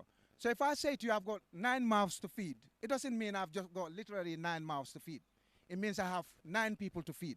Do you understand? So if we say Jammeh, it means APRC, and by extension, keep saying Jammeh, because Jammeh gave us Vision 2022. Jammeh gave us Vision 2016. Jammeh gave us the ideology of Gambia first. Gambian women and children were empowered by Jammeh more than any other government. So will it be correct at this stage to say that you are working according to the wishes of Jammeh? We are working in accordance with the wishes of the APRC, and the tip of those wishes is Jammeh. APRC's wishes are exactly what Gambia wants to see on the 5th of December. So we're not working for Jammeh's interest. Jammeh is the face of it. That's why we keep saying Jammeh, Jammeh, Jammeh. So he's our founding father, and we respect him 100%. He's our party leader, supreme party leader, and flag bearer, and that's exactly the same thing. Some are also projecting that Jammeh is playing a game. So with regards to that, in this moment, if Jammeh is to tell you people that you should go back to NPP, what would you do? Well, if Jammeh says to us, go to NPP, and Jammeh thinks NPP has revised their policies, and NPP is finally ready to work for Gambian people, not the Senegalese, not EU, not the Chinese, and we can see reason to it, we will follow it.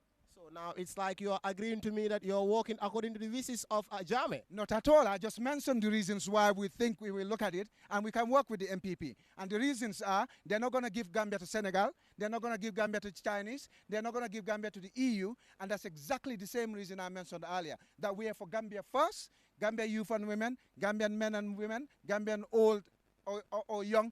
That's what we're here for. Jame is the face of it. He's our founding father. He's our party leader. He's our supreme party leader. He's our flag bearer. Anything he tells us, that's what we're going to do, because the constitution of APRC gives him powers to decide anything we propose. He puts a seal to it and approves it. So do you think with your alliance with the GDC, victory would be yours in come December 5th? Absolutely, no doubt. I can tell you why. The statistics right now, APRC is polling around 25 to 40%. We don't know exactly. GDC is polling around 25%. Give it a margin of error of 3%. Either way. You understand? We have a first past the post election system. A party that gets 30% at the moment can even end up in government. But we're confident of getting 40 to 50% of the vote.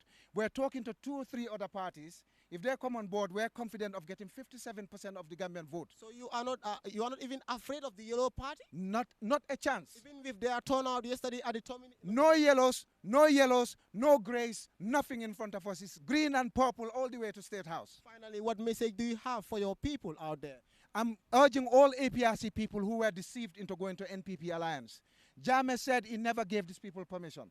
I told them Jame never gave them permission to go to NPP. Jame doesn't like the NPP. We all know NPP is collapsing.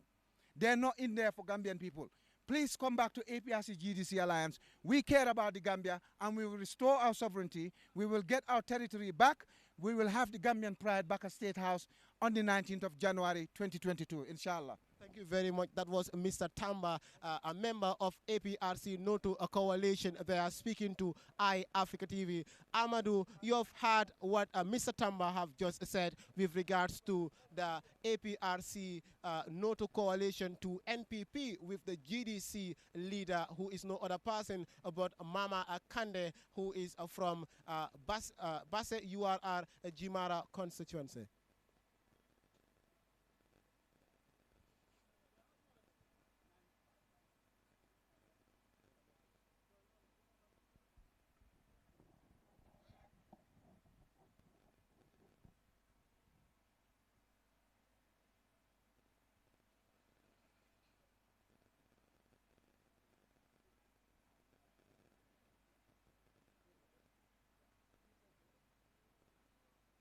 Yeah, indeed, interesting.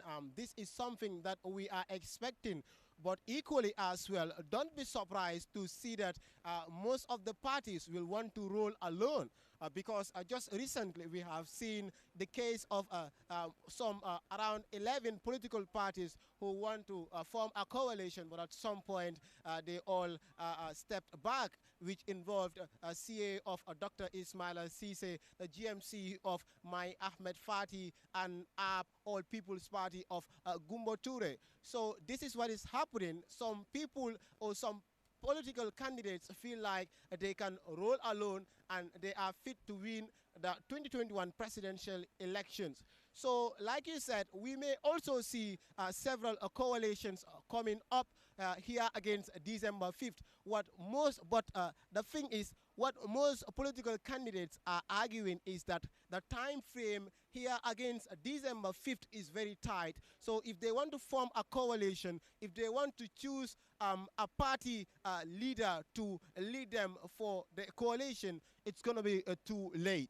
So this is the argument, and I just hope to see more coalitions, because with more than 15 political parties, to be candid enough to win the elections alone is going to be a challenge. So it's not going to be a one-man challenge, because Gambians are ready. As we speak, they are listening to us. They are watching the nomination activities. They are wise, they are aware, and they don't want what happened in the past to repeat itself. So this is the new Gambia. I think that's a clear character, a clear demonstration of how the new Gambia looks like, Amadou.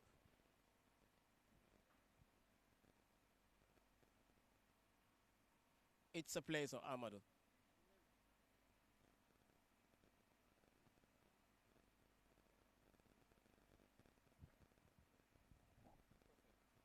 what you did is great. So leen pare rek ngeen dee maintain ko because da ngeen dee nekk si frame.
a baraka bake Binta Diallo anin Amadou Kante kabona studio kono ay Africa la bumba memba bankom butun ni mu kulete mi yalan ko akumada baka nyinin karo ni jabiro la fanna la niya jibe GDC ani fanna do nata APRC mi yalan ko ka fo ko noto coalition wolna tan jande pour ka bambandi ka tandi banko molla ko itel fana ba simfata kan pour ka banko nyini iba kela pour ka man se nyini gambe banko kan ila nyinin karo fanna la wolo ni ko ganu ganu la ko nin kera nyame kodinto mama kande lamin tambay min fo lamin tambay min fo wolo nindi ko katande ganu hansa bunda ba yeline bari iba ya jamelo kuma kangolo no maga ya jamelo kuma kangolo mbi yalan ko tel be ka tamani walla because atelom party la secretary general ti atelom APRC la supreme leader ti andate he is the founding father of APRC ala foroto akamta ko bintanka damin jogolen ko ya jame fengo fem fonile e ka bara walla ni yaya min fonile ita bara la wala ngaje no wati nin tambita yaya ko a ganu alata walla ningol nakita nyobala pour ka ke kute mi yalon ko ay ke nyonta ka lens form bari all of a sudden nada ko denke wade kel ndama ko nada ngaje ko mama kande e wolo choose nin tembola pour yaaje ko nasa keno kilintele e banko bonde lato dam yalan ko itel ko amarolo minto wo metel nyafa ame kumuta bari ba samba lato dam yalan ko anema futalon dami lamin tambala bankero da nim foko sanyim wonnim fula yaya jabe bay banko samba kana tenkun kan anin kulo kan anin munyo kan anin nyontaw kan bari itel natan ndam rek birim baro sita ya jel ko kuja ma bale tutan nyokon ay kala mol kumandi mi yalan ko min kada faraba incidenti ay wol kod katande ko wol kada fenate mi yalan ko biri wato minna luwa nyanda taro kala fana ka simpata farba incident ya kumas damani ndam rek baro lafta ka da bulaje ako kada fenene mi yalan ko anim luwal manta itel fe ko wom ko lete mi yalan ko ibo ko sifal baylal wo fana borem ko ja min folon ko ni biringa nyinen karan jabiro katanda ko tiara sila fana e muna foto ay min folon ko tiara sip ni tele sita ibe kala nyon tangolti tiara si fango min fanketa wo manka tiara siti bari itel bay fanson tiara si fena mi yalon ko mil yalon ko imam bolo soto wala tumirol kata wala kodol kata mi ko ani sulul manta e bolo muta ye jusol jabu ye apiye apologize kata nil ko nine yente kala wala banko do ko akon ni jambela man se ajibe sanyum wonni fula akeda nyon tangol te mi ko do kujama balle kata woto yaya e kujama barake gambie mi yalan ko hansa o ba sabol ko ni yaya fo fem foytale iba baral walla bari ganude bunda bel han bi han sama ni lafta watu wati kananan e dabel ne pour e joñ nyokan e banko do ko mi yalan ko itelbe bala firul ala kala mo ni fana kandi ko katandi ko pati to mal bije bara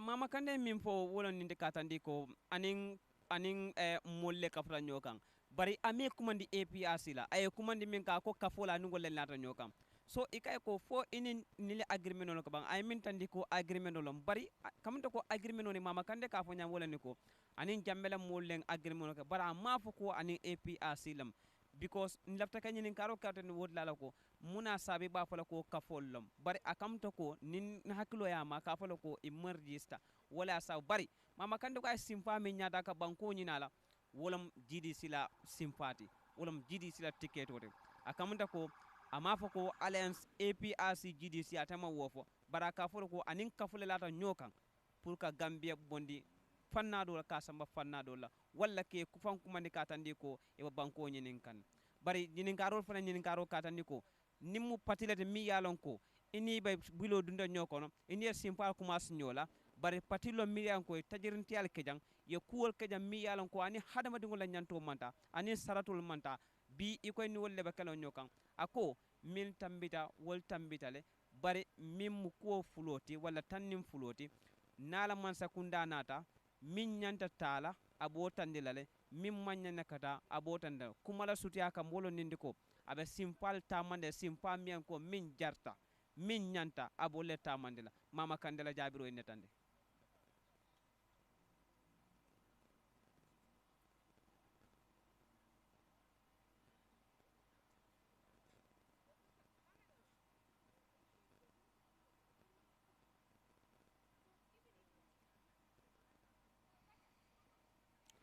wo kumata bakale mo beni la mirolam nana da banku doku wala min kumata wala benga ke ngane kilindi ngake kan kilindi nga banko doku wala woti nyaton kol kela foro leke banni futa da siblade nyer se daminto e kanyina wollale mama kande o fala banke kono katandi ko nala masa kunda lota December 5th ande jak ye jikosoro ani yakaro ko be December 5th itel bita state house le bara min tandi wala ko nala masa kunda na wala nini ko si fatam fanso ani nin kalasol mimba mofulol tema wala badiyan tan mimben tema iba tra e badiya cokinda mal tema e signal cokinda mal tema mbenga ke kankilenti bawo politician o bele ko fo ka kel agenda de komin ka fasaro pour asa sonie bu nyami pour gambe dingol sakate ke so de nyami ba butun cokoro ka dia wolo fon da kono bawo afangole wo fo to mal yafo butun December 5th wol nyanda ka ko en binta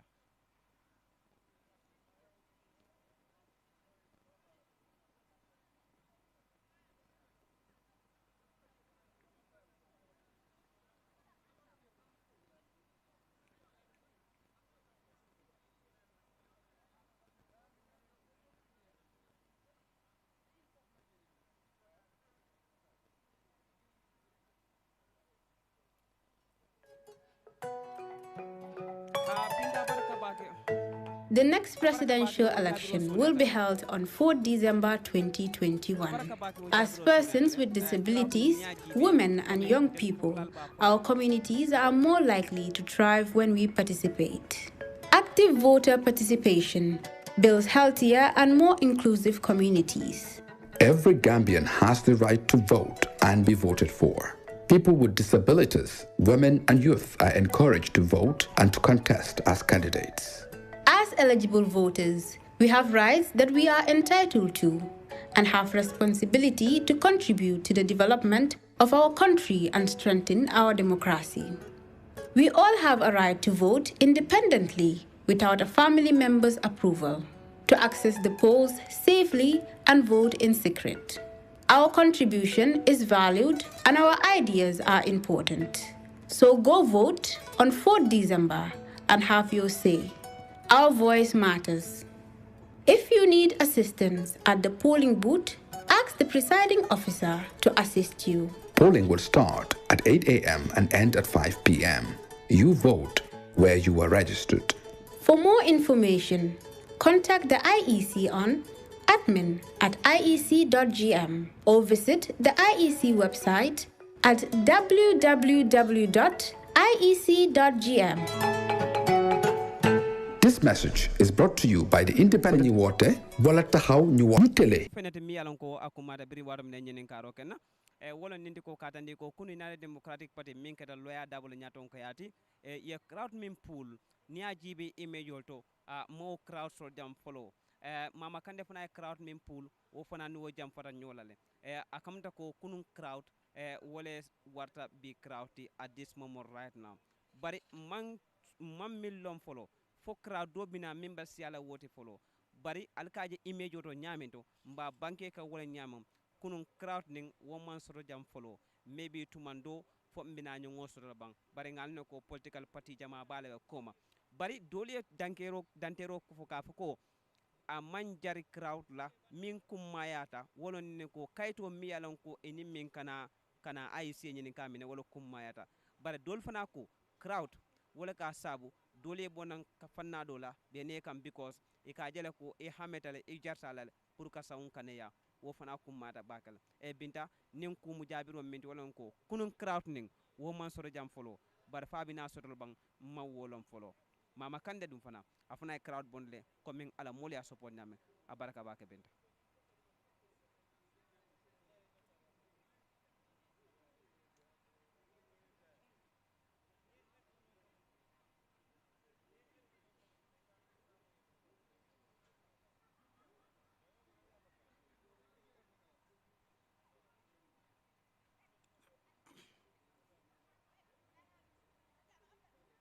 thank you very much binta jarama a baraka bake nuari maren sonin ko da ku nangire ay africa tv dingira kebe ga nokko kenya ko ji sede ka ko gore kebe ga gambe no gondi gati no ko beda IEC ke dingira di a kunya mandana carte sede ke humbe gati ko ce sede ke o suwatu jamane ke no gondi sino kare go na ko ce ke sedna ken hakenda ken sabenda yiriga tami pati gabe ambu kanan kan gabe ambu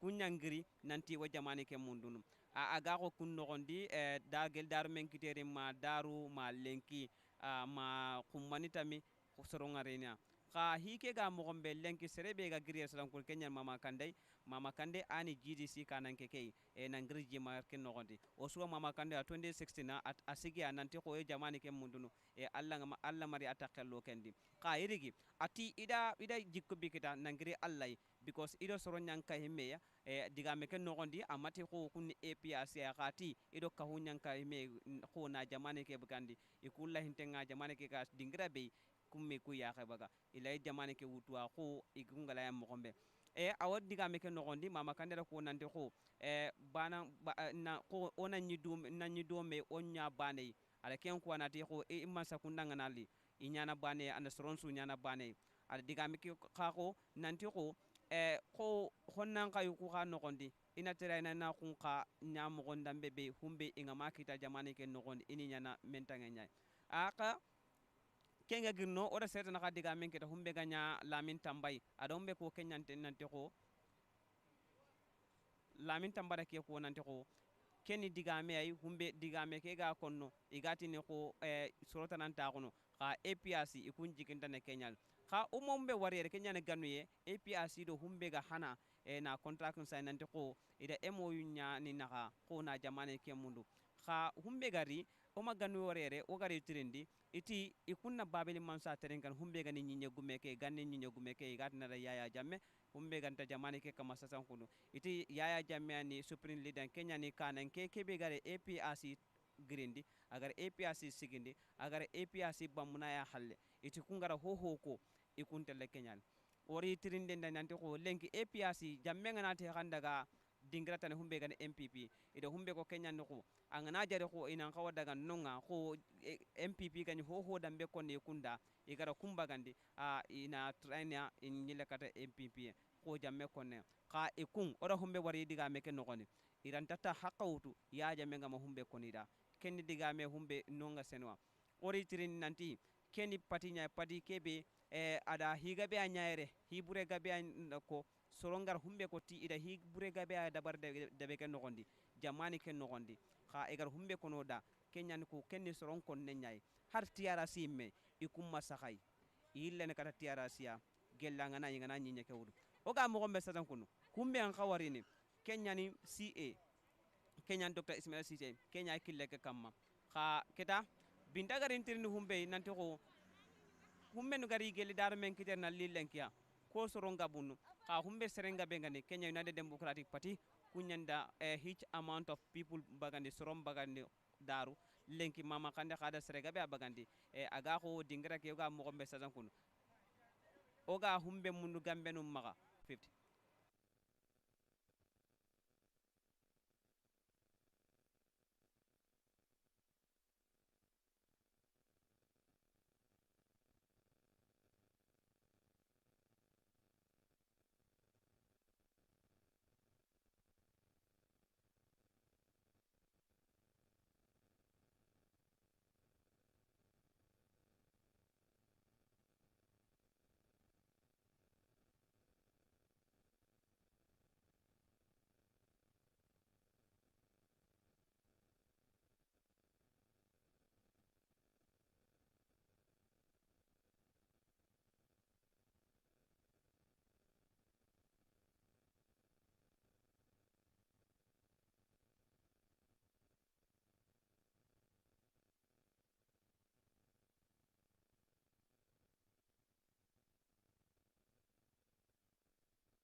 Absolutely right, Amadou. There, they have already arrived at the IEC premises and they have entered the premises. And what they are doing now is to get closer to the seats.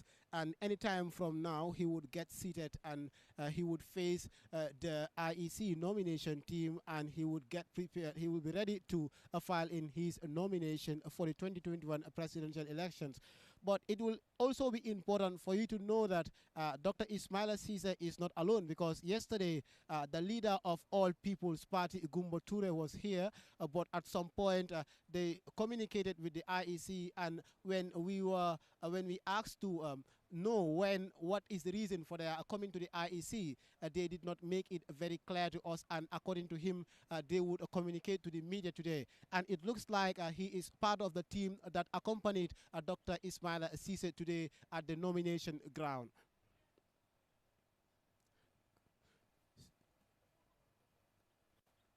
So that is the current situation here, actually.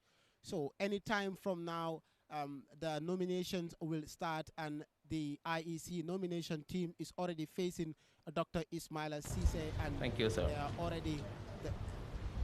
Well, we are ready now to the silent prayers first. Silent prayers.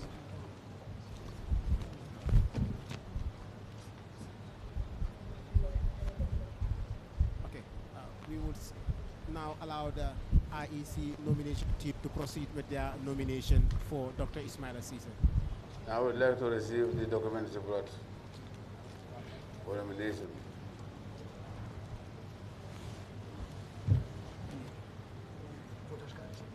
No, this one, these are copies. Just put it on the side. Which one? Those ones you can turn off. Just leave this one here. Yeah. These are the copies. The rules are okay.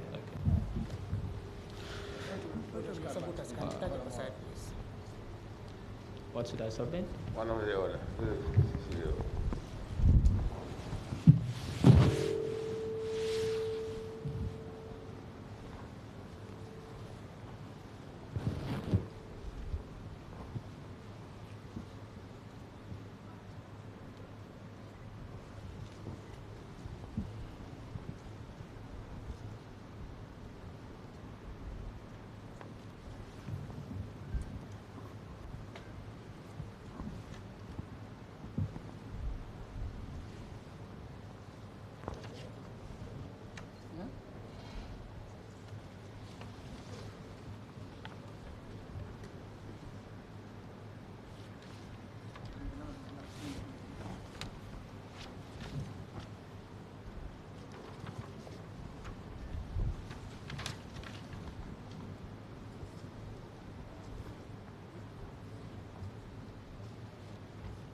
This is the treasurer.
Sit down.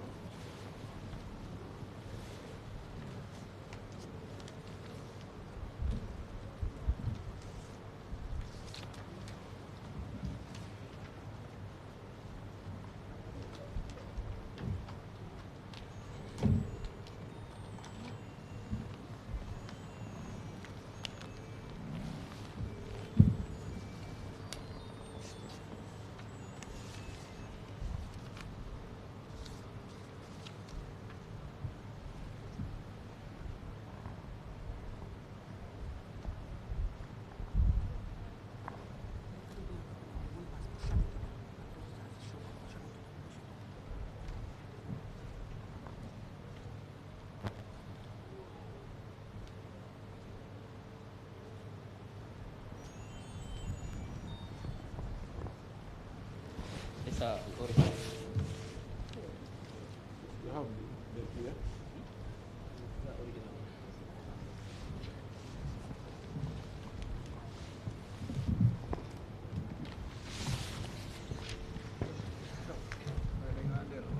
Original, yeah.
Can I get a pen, please? Pen. I feel better.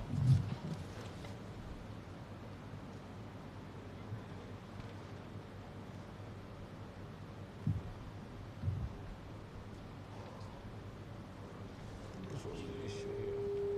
So that is the okay.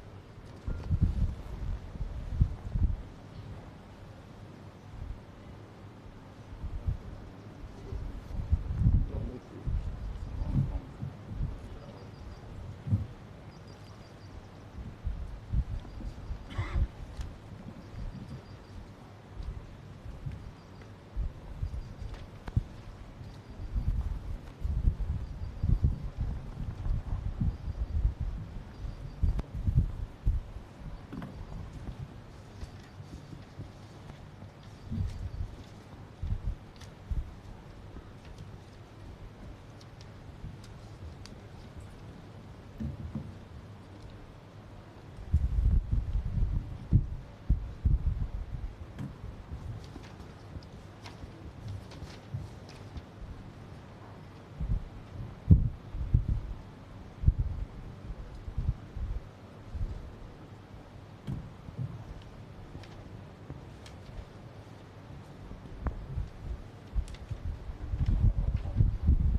remind that you're watching iAfrica TV, your Pan-African TV, coming to you live from the election house in Cardiff.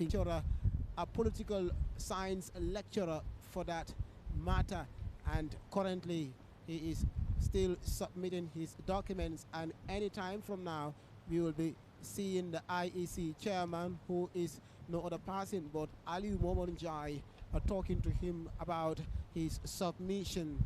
And equally as well, shortly after his submission, we are expecting him to speak to the media in a short press conference, and in that press conference we are expecting that he will highlight some of his programs and manifesto to the public, which is very critical at this juncture as the nomination activities are ongoing.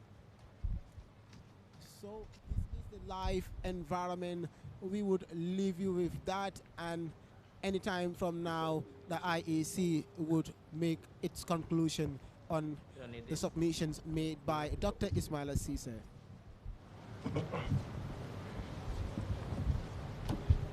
Campaign program is not in our official form. Can we have in our official form? Yes. Your campaign program is not on our official form. Can we have it in the official form? It was part of the package. If you need one, you can provide you one.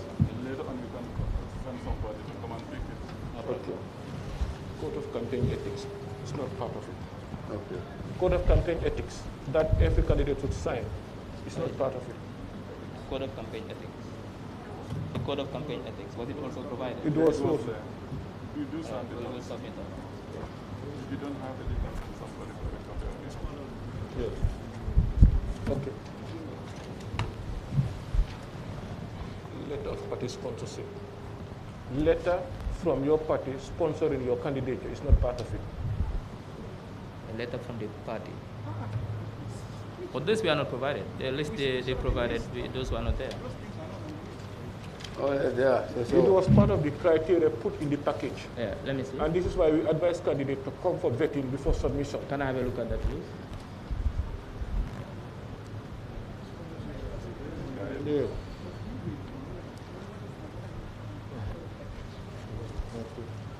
Representatives will satisfy the political party for the election. It was part of the package anyway. No, but we went by this this advice. There is nowhere indicated that you needed a letter from the party showing that they are sponsoring a candidate. It is a requirement. You can only submit it. I agree it's a requirement, but we are not aware of that requirement. But we can submit it. We'll submit it. It will be part of the nomination guide. Yeah. We'll submit so let's move on. It's part of the guide because we want to know the party is sponsoring you. Okay. Yes. So, okay. He has.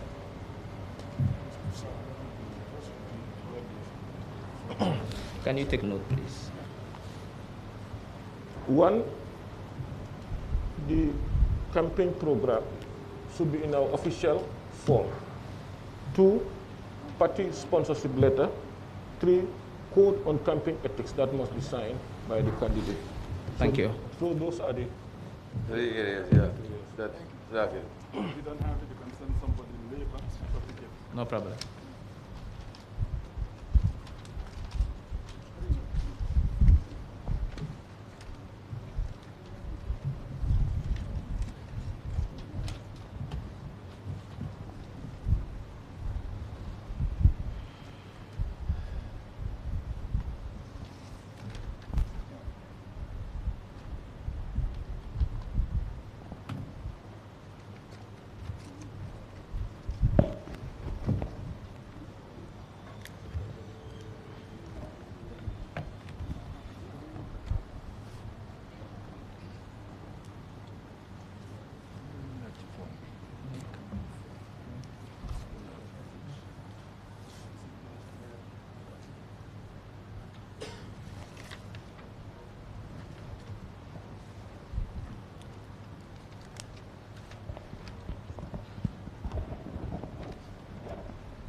Well, Honorable, this is a receipt to acknowledge the documents you have submitted. And the missing ones, make sure they are here by Friday latest. By Friday. Yeah, by Friday. And of course, what is submitted is subject to public scrutiny. That will be done on Saturday. Thereafter, we'll communicate to you about your situation. Good luck and God bless. Thank you very much.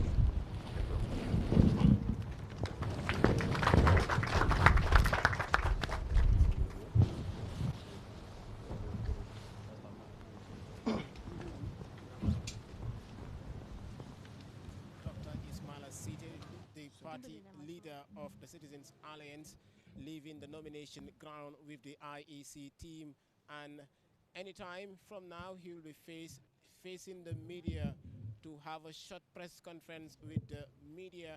And the IEC has already successfully received his documents tendered today, and he is asked to equally as well provide few documents with regards to a letter highlighting that his party is sponsoring his campaign and nomination activities as well. So this is the current situation here, coming to you live from the election house in Kanifing East layout. That's Dr. Ismaila Sise, former university lecturer and Thank you very political much. science Thank you, members lecturer of the media, of the University of the the Gambia. IEC and the commissioners, Now family and we friends, leave you with Dr. party Ismaila executive Sise's members press present here conference. today, party members. It's a very joyous day. It's a very joyous day.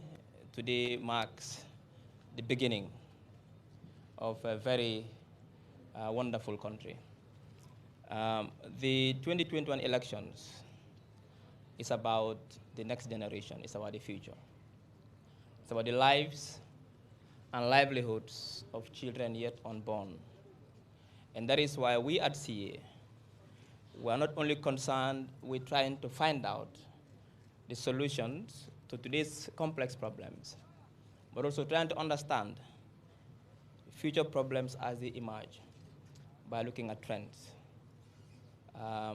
You will agree with me that if current demographic trends continue, and if projections are to be accepted in terms of demography, population, we will reach 5 million people in 25 years' time, within a generation.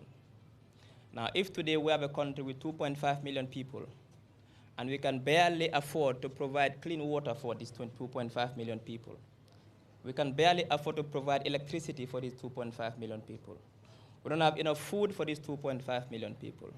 Not enough hospitals or hospital beds or medicine for these 2.5 million people. Not enough jobs for our young people for these 2.5 million people. What will happen to this country if we have 5 million people, where 70% will be young people, needing jobs, wanting to live a dignified life? What will happen to those small kids who will be going to school in 25 years' time? What kind of schools are we going to build for them? What kind of education system are we going to have? What will happen? What kind of environment do we want to leave behind for our kids? What kind of cars will we accept on our roads in 25 years' time? What kind of roads are we going to build? What kind of hospitals are we going to need? How many cars will be running in 25 years' time? How many roads do we need? How many volumes of water, clean water, would we need for these 5 million people? How many megawatts of electricity? When do we start to think about the solutions to provide, start providing that electricity, moving away from fossil fuel to green energy? We need to start thinking now. CA is here not only to think about our problems of today. Today, as we speak right now, you go to RVTH or Serekunda Hospital or Brikama Hospital. There's a guy standing outside waiting for news from the nurses to tell him whether the wife survived the labor or whether he'll have to go around and look for blood. Today, as we speak, there's a boy or a girl who is about to finish college or university.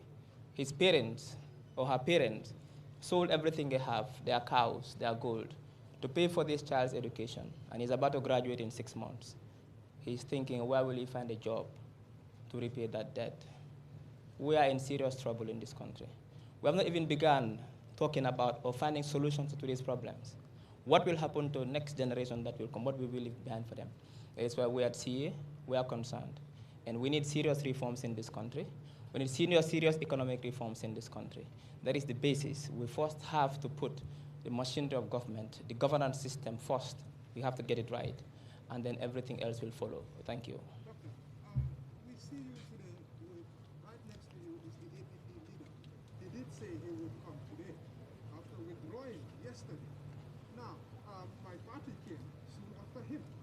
Will you be having a date to pick this flag bearer of the alliance, or is that alliance now dead on arrival? We have not decided on the fate of this alliance yet. Once we do, the media will be informed. That is, if I declare my asset as Ismail Assisi and I become president, I submit myself to a very rigorous state institution, which will be created also by CA, kind of a corruption watchdog, to a lifestyle audit on me periodically. So if I was driving a 4Runner Toyota, which is a 1997 model, and all of a sudden they see me driving a Range Rover Velar, within 6 months, they have to ask me the source of that income. Where did I get it from? So we are serious in fighting corruption because we believe that the perennial problems of this country, one of the key reasons why we still cannot provide the most basic for our people is because of corruption, it's because of lack of transparency, it's because of non-accountability of our public institutions. So we are serious in fighting corruption. Of course, yes, that's a given. We will, everybody, not only myself, but everybody who will be working in our government will have to declare their assets. We'll also have to expand this declaration, not only about, it's not about ministers or political appointment, but also junior level staff who we think this role gives them access to public finances. Well, I think the IEC has rules whereby we have to submit our audited accounts to the IEC, and once we submit, it becomes a public document. I'm happy that the Freedom of Information Act has been passed. So therefore, you journalists now have field work. You have a field day now. You can go to any institution and demand to see any public document. Once we submit our audited accounts, now you can be able to see where we are getting our funding from. But we are not, we wouldn't think twice about doing that because we have nothing in our closet. Doctor, you've talked about your concerns as a part of the CS. Tell us, once you come to power, for instance, if elected as president, tell us your top three priorities to ensure that all these concerns that you've mentioned will probably be a thing of the past. Well, thank you. First key priority is reforms, both governance reforms and financial reforms. You see, if you don't get finances right, nothing else will fail. You need money to provide healthcare. You need money to provide education. You need money to build roads. You need money to help farmers get access to seeds and fertilizer. You need money to do most of these things. Therefore, even though Gambia has a huge potential to raise enough money to provide the most basic for our people, yet through leakage in our public funds, through lack of transparency, through strong public institutions, that is why we are unable to do certain things. So therefore, first is reforms, governance reforms, financial reforms to get it right. Secondly, these jobs. See, we have a demographic situation in this country. Over 65% of our people, of our population are young people. 41% unemployment rate among young people. Not to talk about the underemployment rate. Therefore, that is a security risk. That is a developmental risk. Therefore, number 2 focus is to ensure that we provide jobs for our young. Number 3, it has to do with ensuring that we build the right, the regulatory frameworks, common reforms. But to reform the education system, education is key. If you don't have the right education as an individual, it will be very difficult for you to be successful in today's world.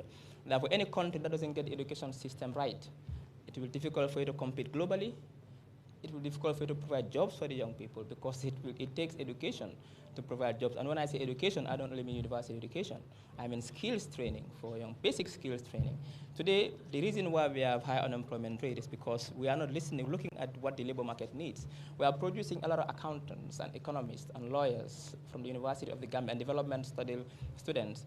But the market is not looking for the market for masons, carpenters, mechanics, solar installators. This is what the market is looking for.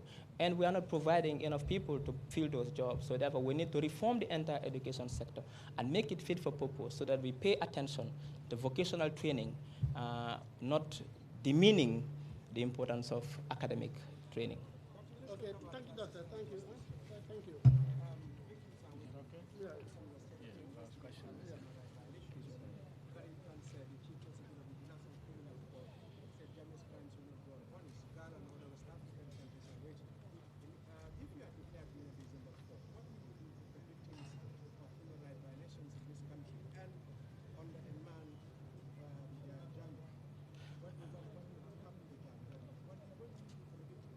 First is to ensure victims have justice, and this includes both making sure that perpetrators of heinous crimes in this country, in the past regime, pay for their crimes, but also making sure that we pay reparations to victims, and this could come in many forms, not only by giving monetary reparations, but also by providing free college, university education for their kids, free healthcare, and other incentives.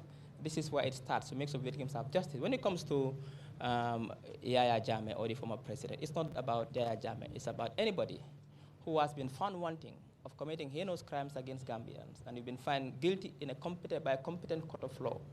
We have to face justice, whether it is me, myself, or whether it's the current president, or whether it's former Sadada Jawara, or whether it's Yaya Jammeh. Nobody, no Gambian should be immune from justice if there is case against them that they've committed heinous crimes against Gambian people, and that if there is evidence that they've used state machinery to perpetuate terror against Gambians. So nobody should go scot-free. For us to have stability in this country, for us to have reconciliation in this country, impunity must be seen to be not accepted anymore in our society. So therefore, anybody who's found wanting will face justice, and I see government will ensure that justice is served by punishing crime, violators of human rights, but also by ensuring that victims are given what is due to them. Thank you. Thank you, Doctor. Thank you. Thank you. Thank you. Thank you.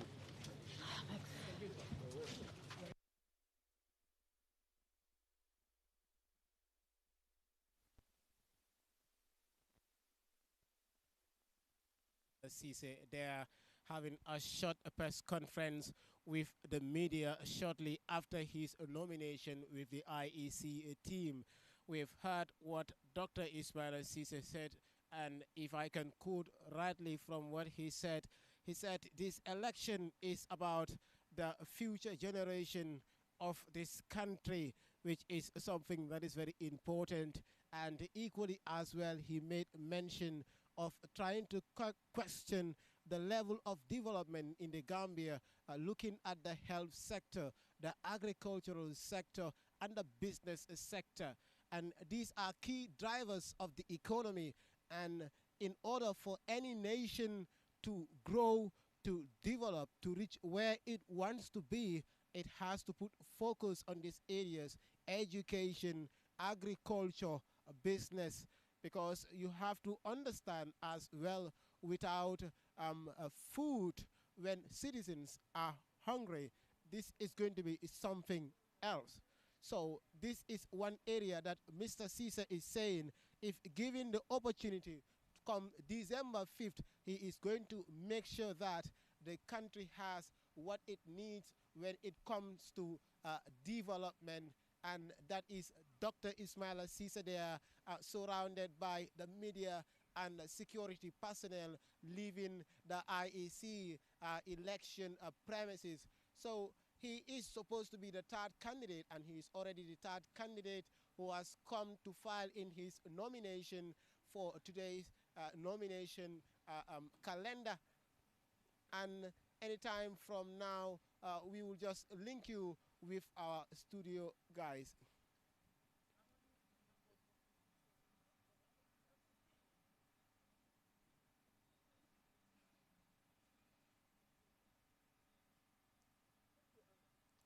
Yes. He's talking.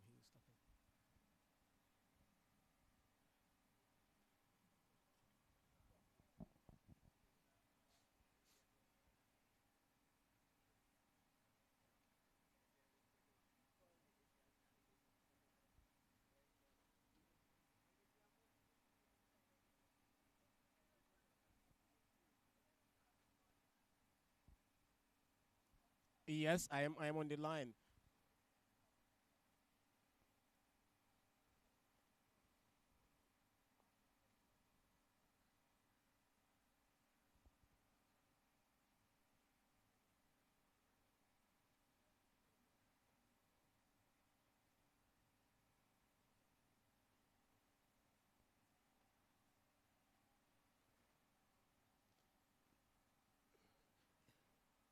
Indeed, interesting, Amadou.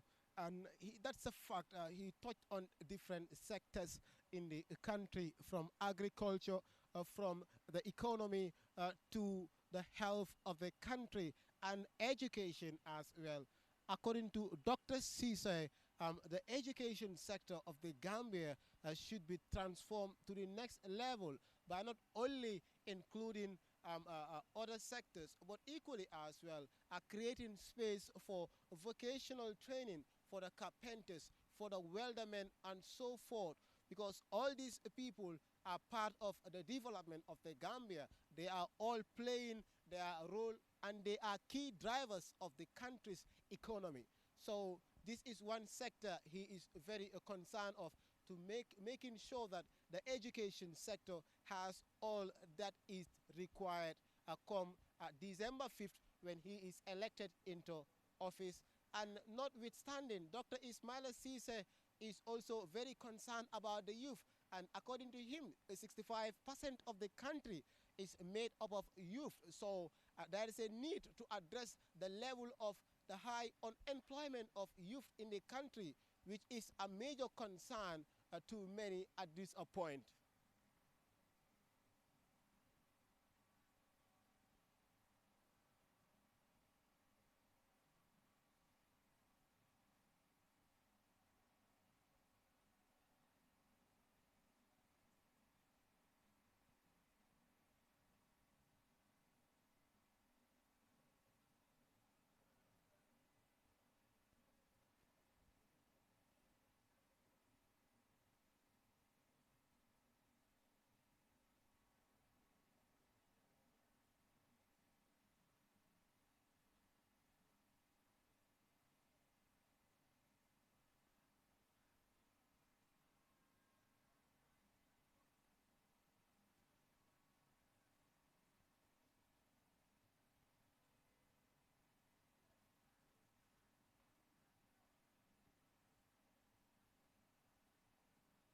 Indeed, that is a very important, and it is very important at this point to note that most politicians, most candidates from Saturday till date, all the ones that came to the nominations were promoting a peace, and they made mention of the TRRC, that is a Truth, Reconciliation, and Reparations Commission. So seeing Dr. Ismail Cisse being the latest candidate to highlight on the importance of a peace, the importance of reunion, the importance of reconciliation, is something that is very significant for the Gambia. And I think this is what politicians should be encouraging in the country. In order for us to move forward as a nation, as a country, it is important for us to reconcile. It is important for us to move on. If not to achieve development, it would be something that will be very hard for us. And this is one thing Dr. Cisse is very concerned about. So now the ball lies in the hands of, in the court of Gambians, to decide whether they will move on, reunite, and reconcile, so that they can promote development in this country. So that's the current situation, Amadou.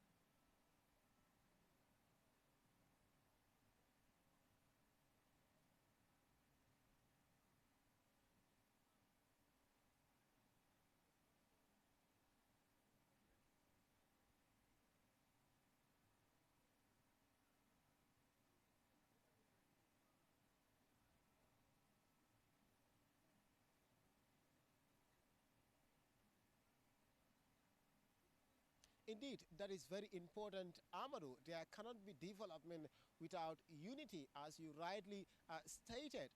So that's the current situation in the country.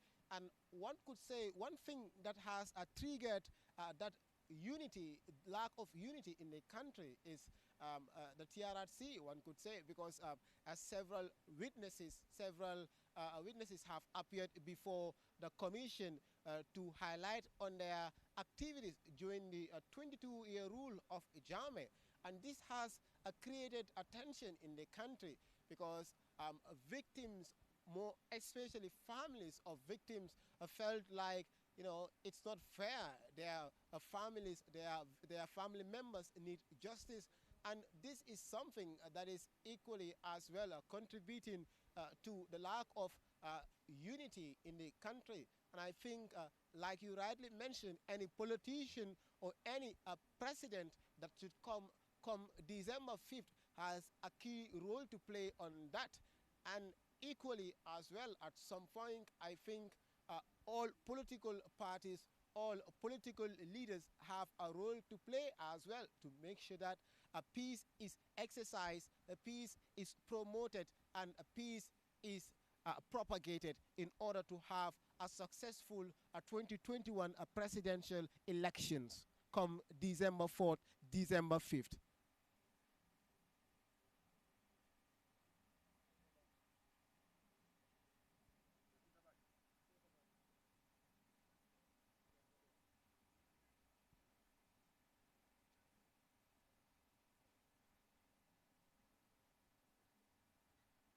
Yeah. It's a pleasure.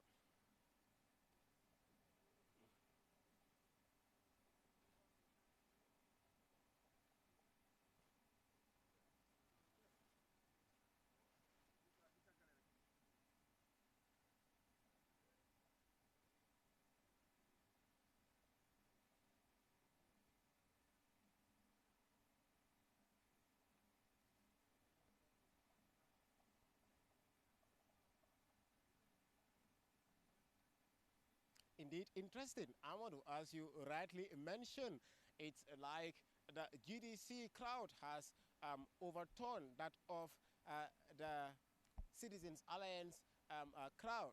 So that is the situation. We have different political parties with different levels, with different supporter base levels. So that's the situation, and I think that's a decision to be taken by Gambians. So they decide which political party to follow. But it would be important as well to know that a good number of Gambians are sitting at home. They are at their offices working, and come December 4th, all will be right, all will be made clear, because coming with a large crowd to the nominations does not mean you have already win the elections come December 5th rather. But it's not going to be an easy race, like I said, because most Gambians have not taken that decision yet to take part in the elections.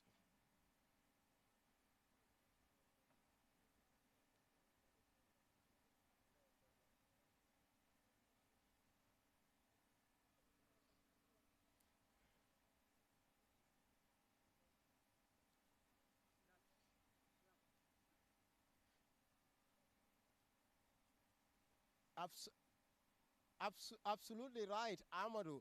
This has been one interesting component of the nominations, the 2021 nominations, I mean. The level of ambience seen here, it's very encouraging, because all that they want to do is to make sure that their political candidates feel that level of confidence that Gambians are behind them. And this was demonstrated here yesterday by the Yellow Party of Lawyer Dabo. So it was a very interesting environment yesterday, which saw a mixture of ambience and excitement. So I think this is one key important component that makes the 2021 presidential election, or the race to the State House, very unique.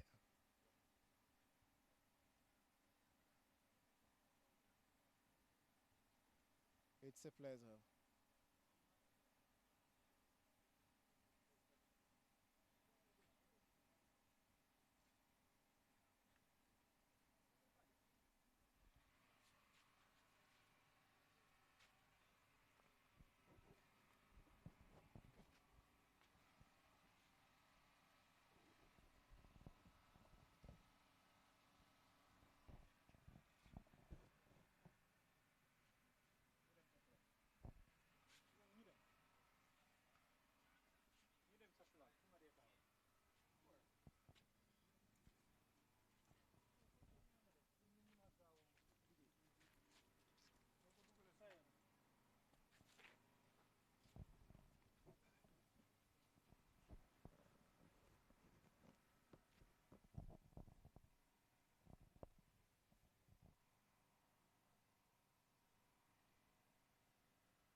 jërëjëf Amadou beneen yoon nuyu la ak nuyu Bint ñuy seetaan Africa TV comme noo ko waxee ñu ngi fii si election house fii si IEC candidate bu fi jegee di Ismaila Cissé ñu gën koo xam si docteur Cissé ñëw na moom itam def li nga xam ne mooy nomination am jàkkaarloo ak ki nga xam ne IEC commissioner si rawatina kii di chairman bi Aliou Mamar Ndiaye noo ko waxee noonu la def na ko afta nag jàkkaarloo na ñi nga xam ne ñooy taskati xibaar yi si waxtaan ak ñoom bokk na si liñ mën a jàpp si waxtaan bi mooy wane ne na fi réewi Gambia si jamono ji ni muy doxee ndaw ñi nekkuñ di am liggéey comme nu ko Binta jógee waxee léegi wax na ne lack of job yi nga xam ne ndaw ñi am nañ ko ñoom bu ñëwee dinañ gën a dox si loolu bu baax a baax wax na ne tam ñoom bu ñëwee si bopp lii di si bopp réew mi lii di sécurité bi dinañ si gën a liggéey bu baax a baax ba pare tam dinañ gis na tam lopitaan yi ku si dem di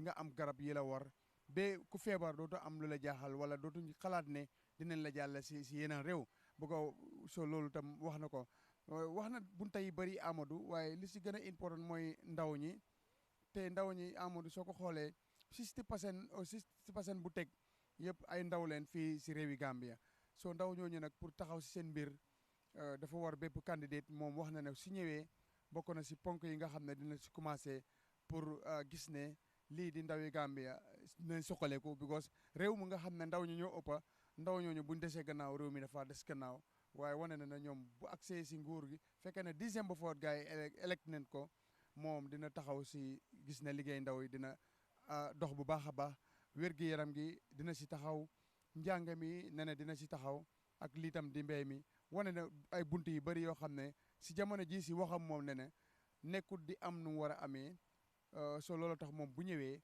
dina taxaw si bunt yooyu ba nga xam ne ni lépp lu si war ñoom ñi nga xam ne ñooy Citizen Alliance dinañ ko def gis nañ tam Amadou mu ànd ak ñoo xam ne ni mooy koo xam ne ni gis nañ ko mooy APP de docteur Diagne gis nañ ko parce que démb ñëw na fi withdraw li nga xam ne mooy candidat am fii si IEC bi ñu ko taalalee microphone dafa wax ne ëllëg ñoom dinañ wax ba tey waxuñ nag waaye dafa mel ni lii moo doon wax ji bu ko gis nañ ko si society docteur Cissé mu ànd ak moom ñëw nominate kon ñoom seen démba dafa mel ni fii la mujja te wax ne ne tam alliance bi dinañ continuer di def waxtaan bi Amadou.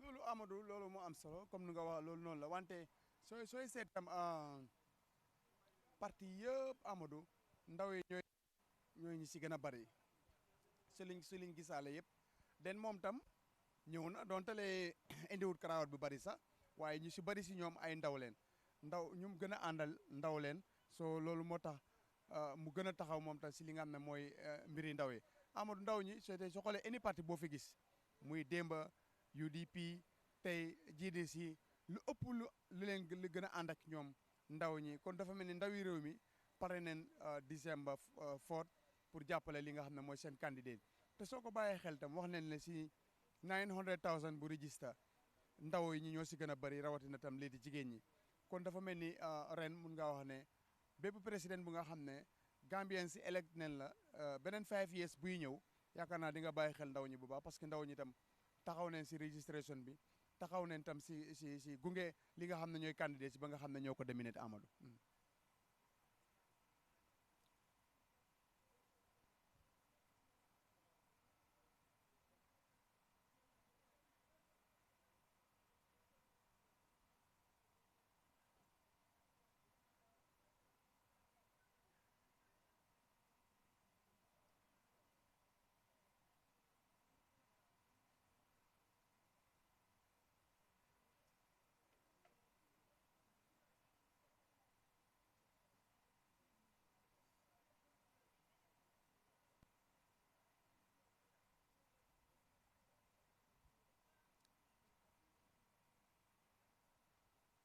Amadou loolu mooy lu wér di loolu mooy amul benn candidate bu nga xam ne Amadou yaa ngi bëgg a taxaw December 4 te xamuloo loolu te loolu nag Amadou mënul ñàkk a am réew mi ne nga ne dafaa dem si kanam because comme ni ko gars yi di waxee réew dañ war a ànd liggéey ko waaye si nekkee ne nag fukk dañoo bu kenn di gas fukki di suul loolu pënd bàyyi bëri rek waaye da ngaa gis ne loolu fekk mu ngi am si réew mi fii amul benn président bu fi mun a def lu nga xam ne ni lu aw yoon la kon comme que ñoom xamal neen ko seen boppa candidat si yëpp ne réew mi dañoo joxante gannaaw ñu si bëri soo kon te ñëpp den war a ànd kon xam naa yaakaar ne bépp président bu nga xam ne da nga pare pour ñëw si beneen 5 years bu nga xam ne mu ngay ñëw sa liggéey bu njëkk si office bi mooy ne foog nga jéem a benn la Gambien si waaye loolu nag si doxalin la Amadou foog président si seen sa doxalin ba pare loolu foog nga jël itam si réew mi ku nekk foo foog ne nit am na fa borom xam-xam ak parti bu munta nekk nga jëli ko indi ko mu def waxtaan si réew mu def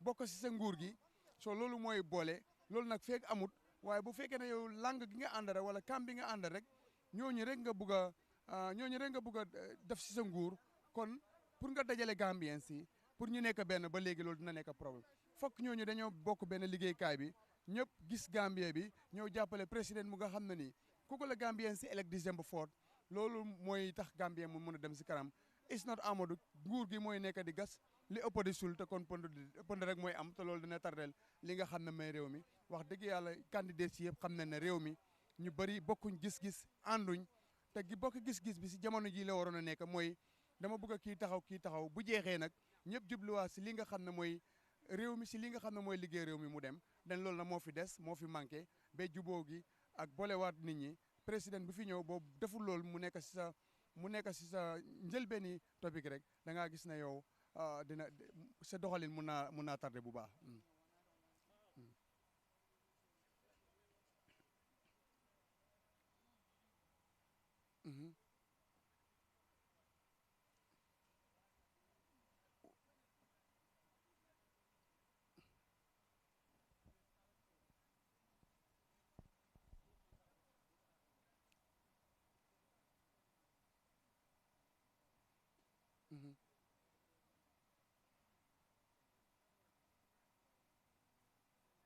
waaw ñëpp dem leen Amadou Mamadou Ba mu ngi war a agsi 2 o'clock dina ko war a fekk fii nii si IEC waaye ba léegi itam yaa ngi rowa CEA ñoo fi jógee seen ki nga xam ne mooy spokesperson bi mu ngi nii taxaw moom dinañ ko mun a laajte moom tam tey gis leen ne seen candidate ñëw na def li nga xam ne mooy nominated dem na lan nga am pour wax si loolu.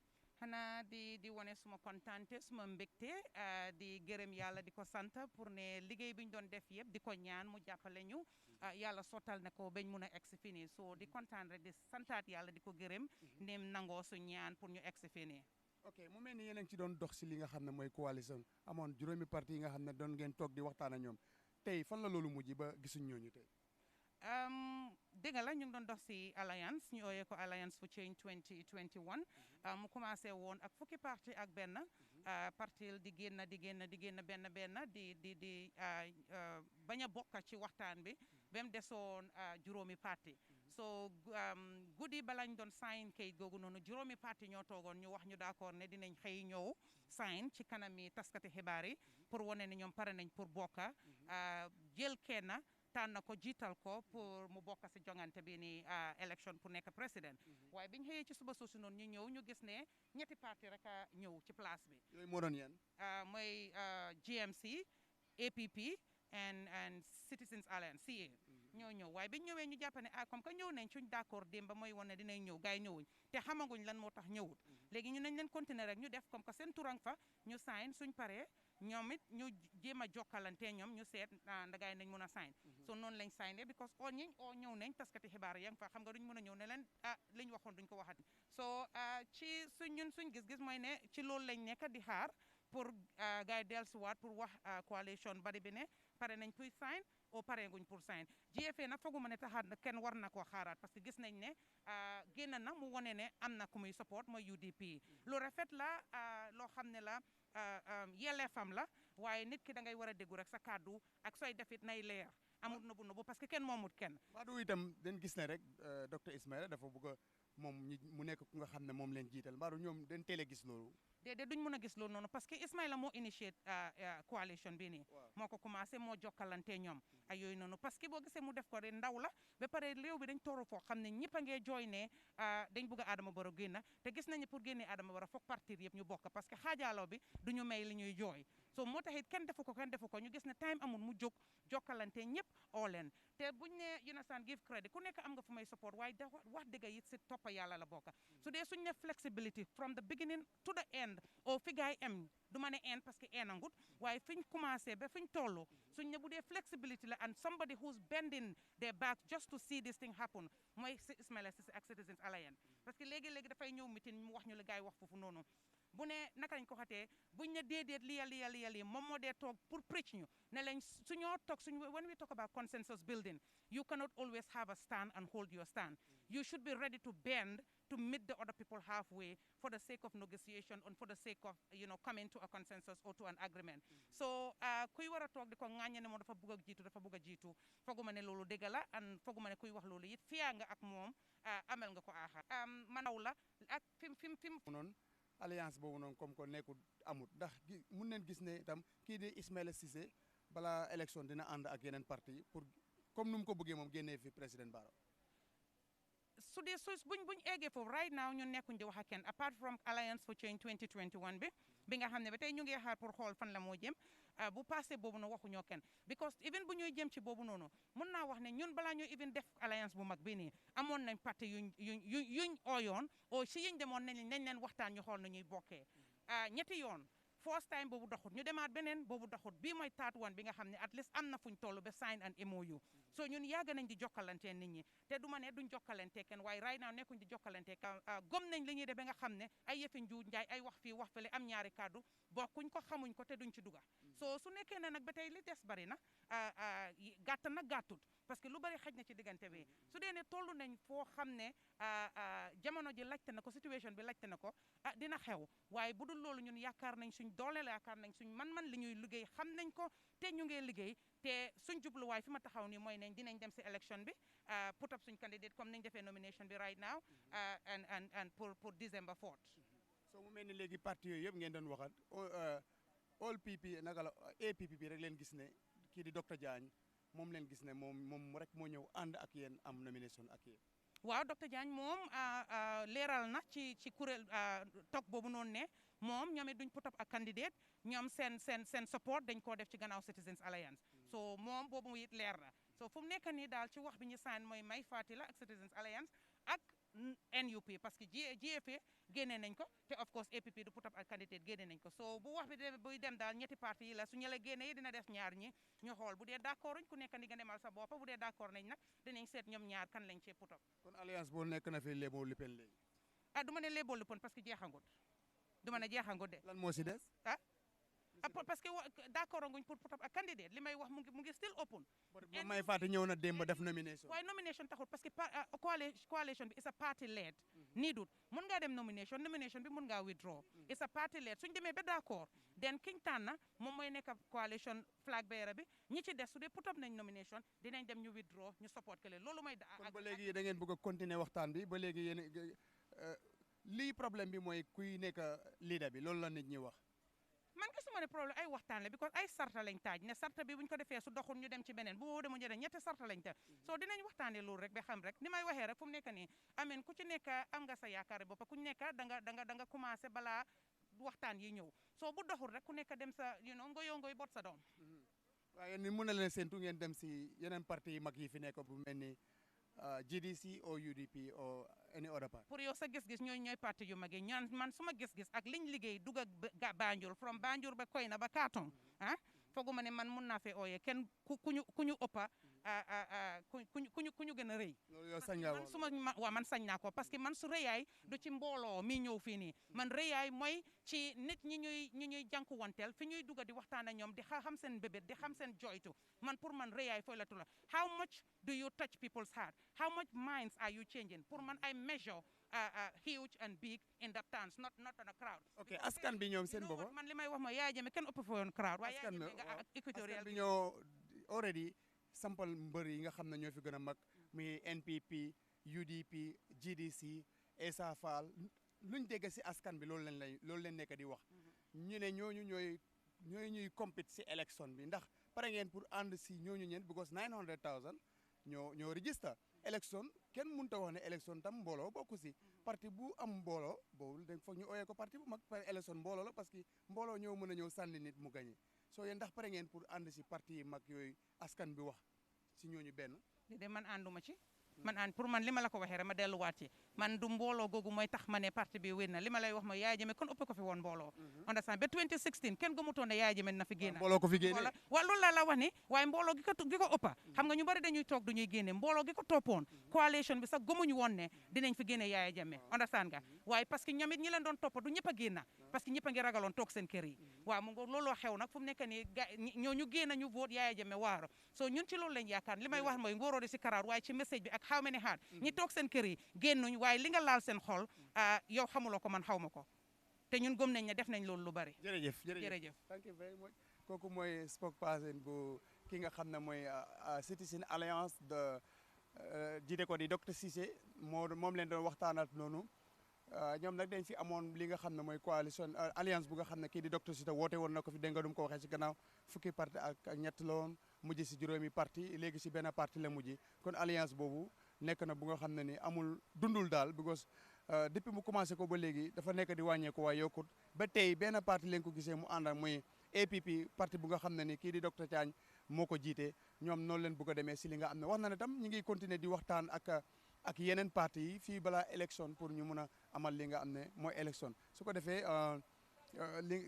kii nga xam ne mooy docteur Cissé def na nomination am dem na si kanam tuuti kuy ñëw mooy Mamadou Ba two o'clock bu jotee ñëw def nomination am moom tam ñu ngi koo xaar fu mu nekk nii fi nga xam ne mooy AIC Amadou.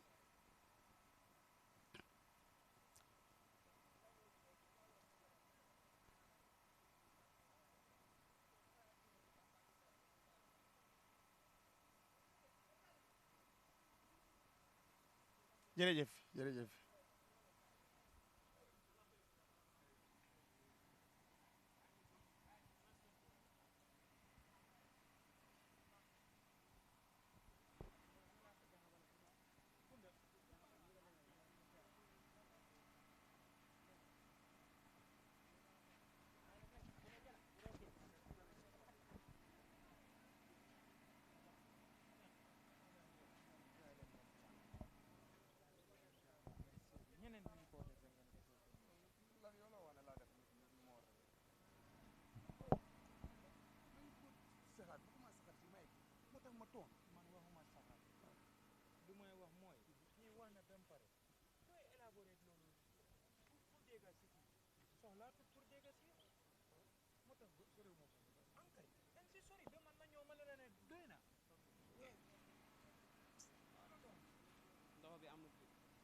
Baraka Bake, thank you very much, Binta Jallo, and then Amadou Kante, Allah do kunyima studio kono je.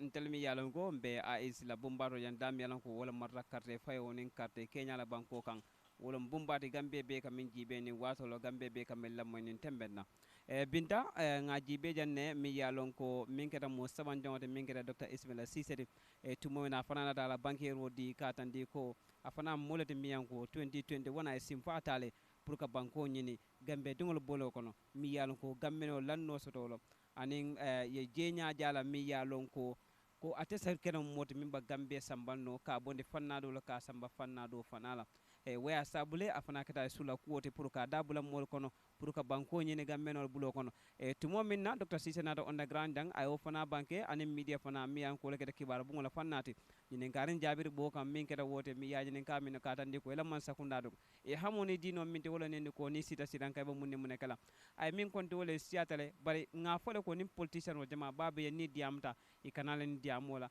wala tina commune donc lala ka fanya min jannim politiko diamo after politiko diamo bari atela miro to ko itel takel wo sifa dolti ay wo fole katandi ko mi yalon ko gambia man jaral kende la soto borol man soto anyama wonin domoro la fannala wonin seno la fannala wonin fenjama atandi ko fana josa dokulal mi ko be gambe banko kan milan ko biga jobe to fon sotno e bike fon taranno andun gambe nyanta kam mo million mo lul ne ngosotole sanji jama nyaato so akoni gambe fotolo tembola woba kala kulade mi yalon ko bawa melbi ke fon sammano sang nin gambe la wuto fotoro fannala woba kala masi baka tan wote pour gambe te fon sabula ko kolya fanna baraka de gambe te fon sambal no woto bari ate aje ko ala jero na la jibero atela moti mi yalon ko asa gambe bonnino Kenya do to anin ka samba Kenya da to Kenya mi on ka bakala nyontan Kenya te Dr. Cissel Diamo ni banke jaber ni ni ka refana kala ni molte ma mi yalon ko ka tande ko science tenting APRC anim parti dol mi lada nyokan fo ita fana nga lonne ko e coalition kala mi yalon ko enin parti dole lata nyokan ha parti anin dole lata nyokan ne bare mi yalon ko dole e kungo bole ba dole fana bije mi ko at this moment right now enin wolba kanne bari ba min tandila gammeno wolen ko atem jikela molti mi yalon ko to momina mol bulata no manan mo jama bale bulata fana no manan min da mo keme ke mol safuna fana mo wulo sile wol fana la dan pour ka je ko e tele tunko ne lankene asro minno anin jiko anin balafa min sa gambe sambano wolon Dr. Ismaila Sisati e wala kada nyini kan jabira de binta ala baraka studio ko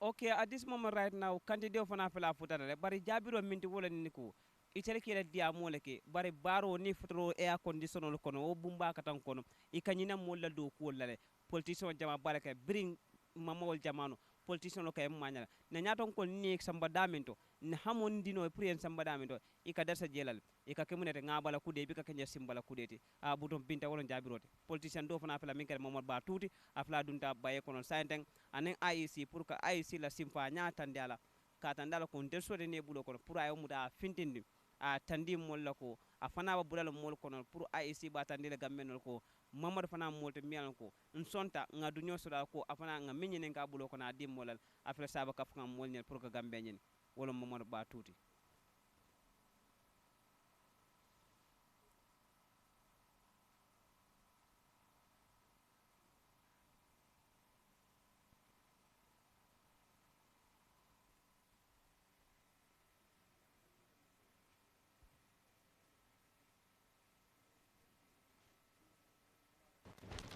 Honorable, welcome.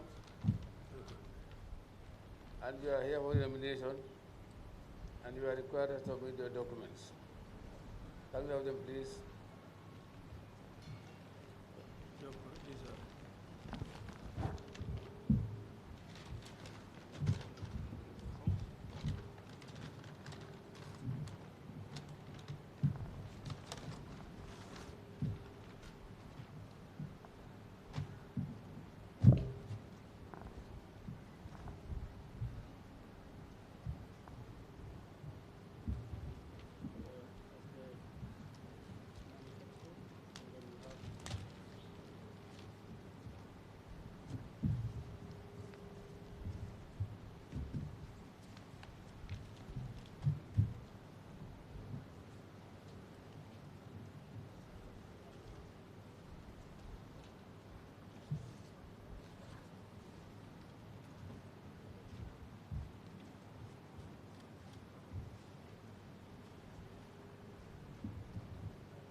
watching us. You're watching the 2021 nominations happening live from the election house in Carnifing East.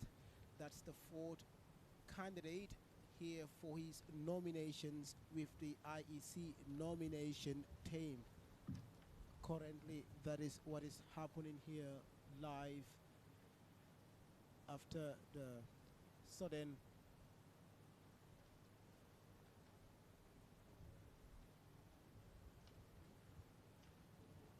it was Dr. Ismail Sise who was here, but now it's Momodu Batu submitting his documents to the IEC for his nominations.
Deposit.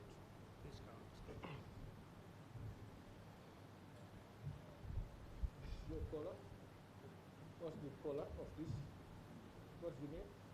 This is a universal color. What? A universal color. It doesn't have a name? We want to get the name. This is light blue. Light gray. But it's repeated. Can you put it on paper and give it to us later?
Whilst he is doing the receipt, I take it that you are Mamadou.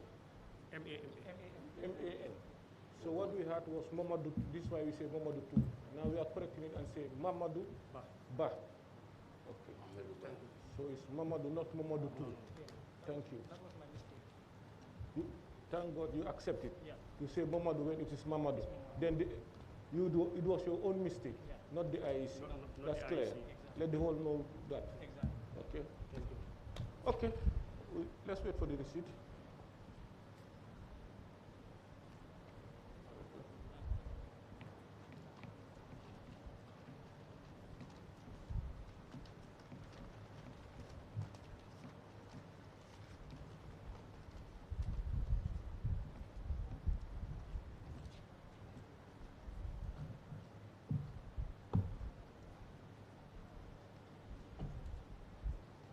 So we also correct it in our system, in our records.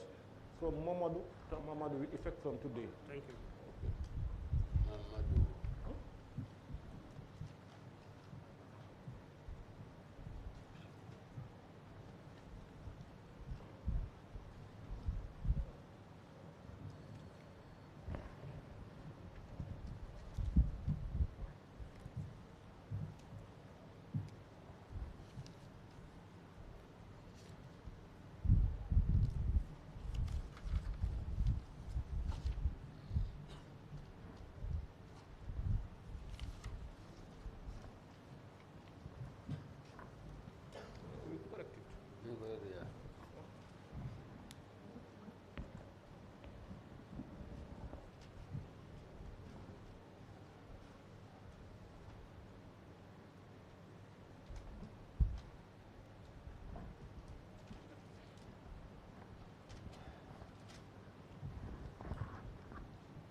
Just wait.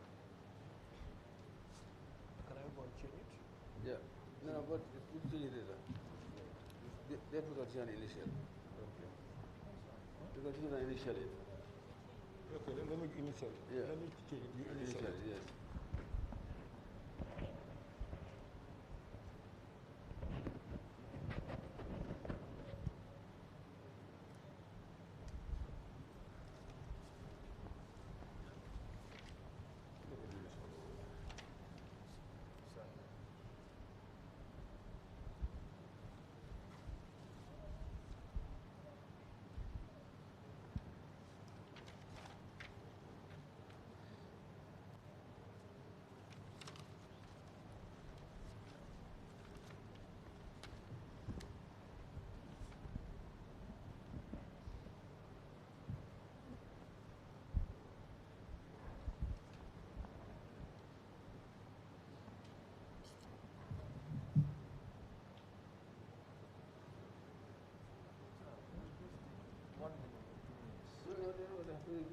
Chairman, let's do the right thing. Let me just go and change it. Okay. Let's do the right thing. Let's just change it in 1 minute. No, but is it fast or is it your step? Okay. You just have to change this from Mamadou to Mamadou. I'm going to give you the correct one. Please. Thank you. Mamadou to Mamadou. Thank you. Just a minute, huh? Thank you.